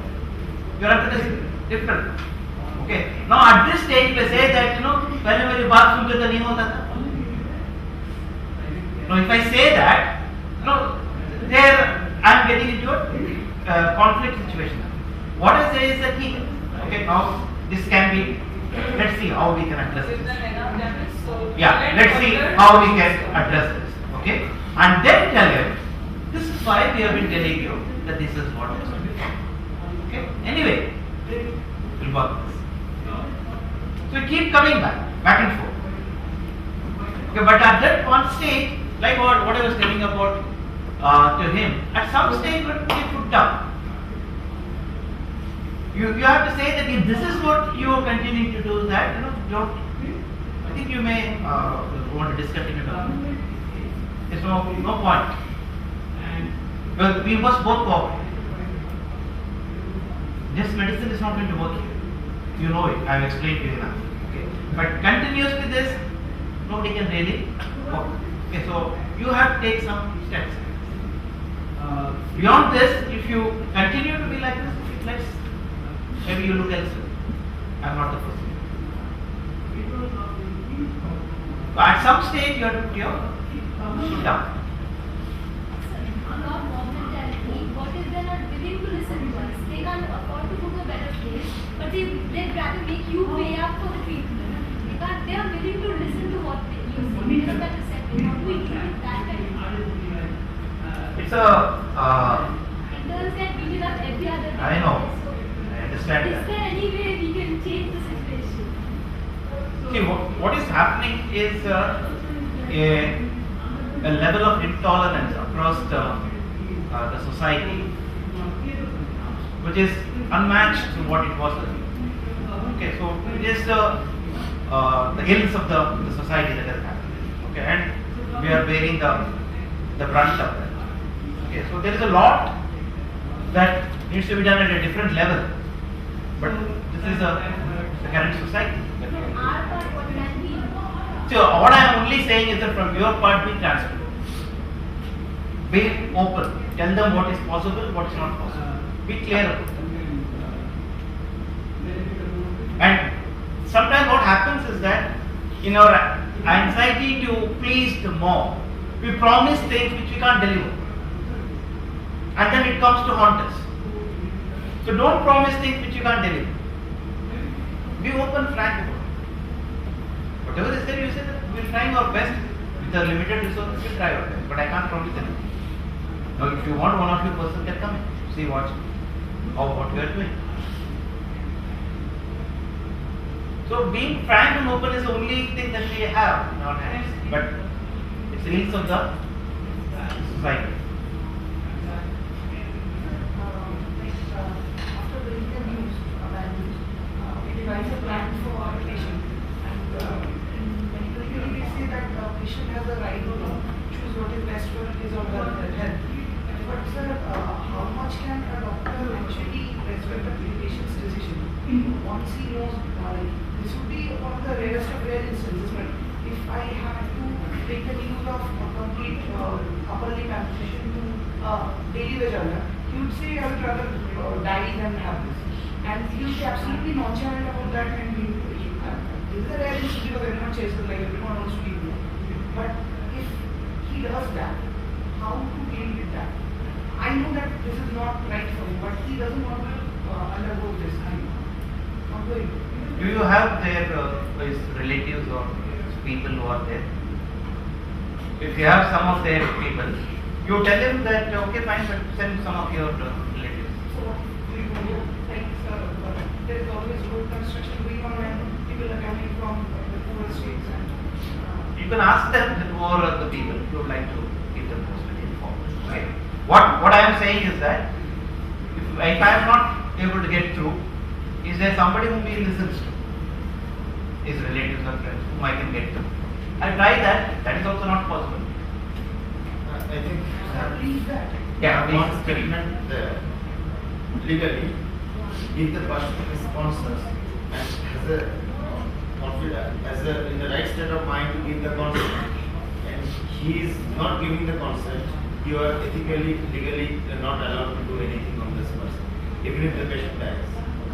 There are famous incidences who refuse to take medicines and they die. Some famous people. You cannot force them to take the medicines to live longer. And similarly, if the patient voluntarily, in the clear state of mind, refuses to consent the amputation, you can offer him the next best thing, clearly mentioning in your note, you have explained it properly, patient refused the consent, that is to be either signed or countersigned by relatives or the patient preferably, that I don't want the treatment. Then you are legally free, the patient can have anything, because if you forcefully amputate the patient and the patient dies on the table, you will be sued. That is the problem. So you never do that. But point is that he has rightly mentioned, try to find a more understandable person who can explain the situation to the patient, because patient may remain in agony and in the phase of denial that I cannot have this, I cannot have a leave without a hand. So you try your best to explain the patient there are many ways to live without a hand. You can still have your wages. There are many opportunities there. But if you cannot do it, find the next best person who is closest one. But if you don't have it and the patient clearly, legally says that I cannot consent for this operation, you are not supposed to operate. Sir, I have a saying. Because he was talking of amputation, so where I feel is you have talked your way, but then you have to lead to another place, like rehabilitation is a place. Like if that person comes to me with more time, so time is the best healer. So like in one go you say this is What not is that is if the patient, whether it's a problem, complaint, but that happens actually nowadays. So that is the problem. If Without you, being taken proper consent, you are saying. yeah, that if you don't consent, the patient denies the consent for the operation, amputation. That is a fact. But unless the patient is, this is a drastic operation. If it is a planned amputation, it is much easier. He accepts What he that.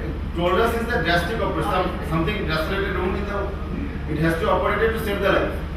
In that situation, ideally we try our best to consent the patient or from the relative. But if you cannot, I personally think you should not try it without a consent. Then later if something happens, you will be sued.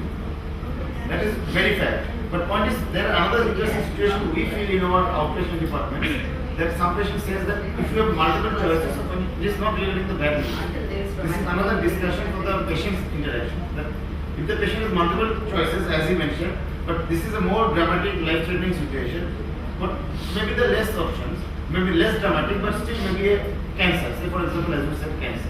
Cancer may have many portion of treatment. I mean, maybe chemotherapy, maybe other issues, radiotherapy and this thing. So legally, we are supposed to give them the options, and they have to choose the correct choice according to their own need and their willings. But point is, most of the patients in our population at least, who visit the government hospitals, they say that what you think you are right for me, you do it, or maybe what if do whatever you would have had this. So what will be your take in this situation? What you would have done this? Now when the choice is it bounce back to you. When you give the choices to the patient and it bounce back to you to choose. Then one of the approaches that I have here is that I lay out the prognosis of each. This method, this may happen. This method, this may happen. This method, this may happen. Okay. So I lay out the prognosis and then tell them that now you know better. You can take a choice. I give it back after giving them more information about what happens, what happens. What is the prognosis of it? That's what I'm saying. But no, I'm saying that they should know this because Yeah. they are going to face this kind of problems maybe in the directly facing the patient. This is another very important problem we face. But some patients are still They still come back. They still it bounces back, then it is individualized. Yeah. But point is these situations need to be handled well as well. Yeah. While taking consent, if the patient agrees for any particular operation and the family don't, what shall we do? Family? Don't. Then if the patient gives a consent, he is the highest authority. He is the consent. If the only the patient is equivocal, then the family comes in. The patient is giving and is coherent, he is well conscious, they are the final. Again, the Only question that comes maybe is who is paying the bill.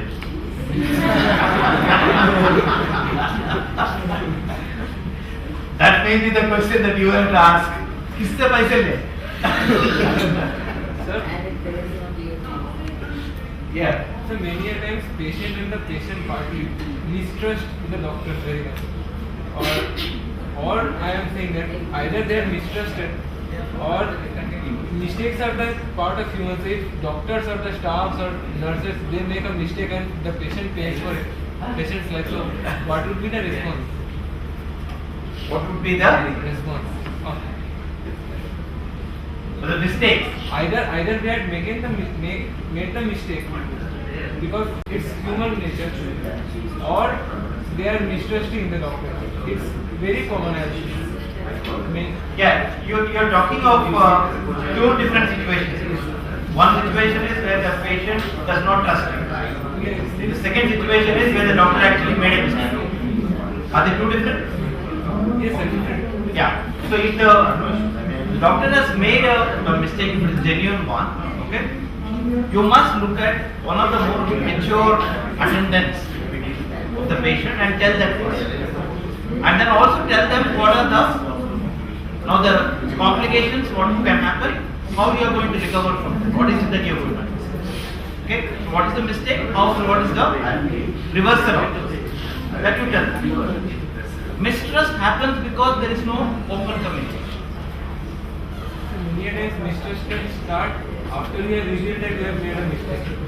From that point, mistrust may start. It may start. Okay, so that is when it may start about the next step that you are going to take.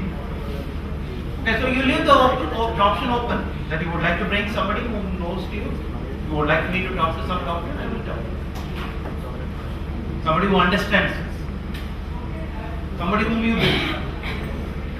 I am ready to talk. So openness, frankness is what we are talking about. Okay? Yeah, I want to close the session with one video.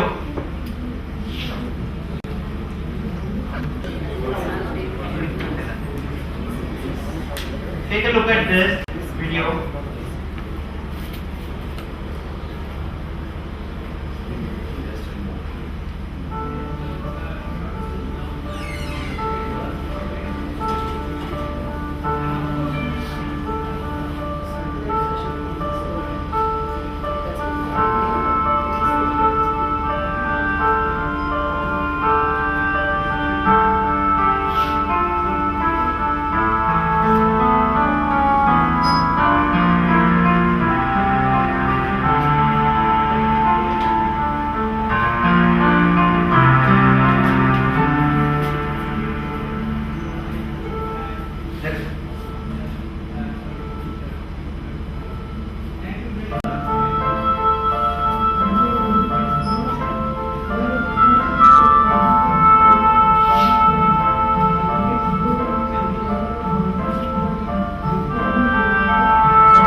responsible for that act of all the people?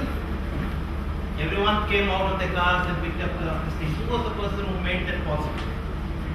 Policeman. Policeman? Okay. Who else?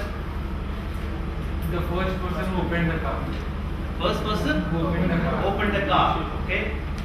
Who's actually responsible for it?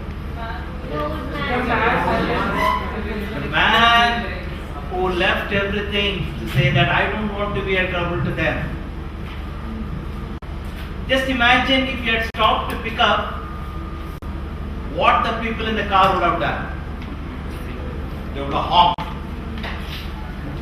Okay, so empathy starts like that. Okay, yeah. So my conclusion is that most times we think communication has happened, but it's possible that communication has not happened at all. Okay, so that's the last. And with that, thank you all for being with me for the entire day.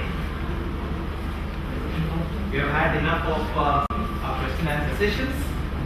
This is my mail. Do you have any queries, any personal things? Please do write it. Particularly in the 21st century, it is much to learn. The communication skills is the more important than our the subject expertization. So, if you are having a good communication skill, you can share anywhere in your professional or any interviews or anywhere. The situations. That's why you must, particularly in the medical profession, you must develop your communication skills. That will they help you a lot to survive in this the profession. And another thing is just you try to improve the knowledge. Once we are having the knowledge is not sufficient, but you communicate with confidence. That's what I learned from since morning. Wherever you go, any situation, you communicate with confidence. So everybody will listen to you, and everybody will obey your the instructions or suggestions or whatever it may be. So that is more important. And another thing is the human touch. The beginning of this today's lecture is the program is the human touch. Human touch is more important. He shown so many pictures. He collected from the different the movies also. So a picture can speak the 1,000 words or even more also. So if you see the pictures or the figures or the movies, then definitely you can remember it long. So that's why just you put all his efforts to collect the different movies, the different pictures, different situations, and all these things definitely is a very nice presentation, sir.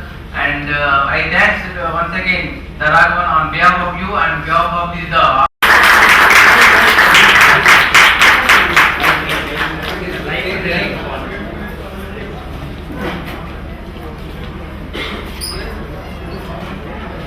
It made you a better person to communicate.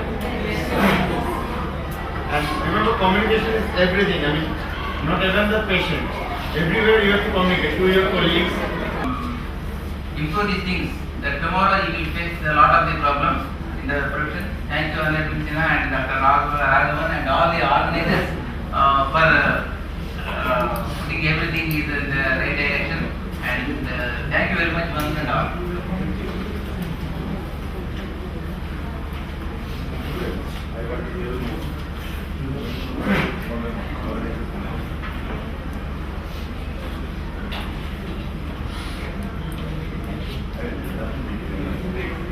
I think it's fine for a deep break.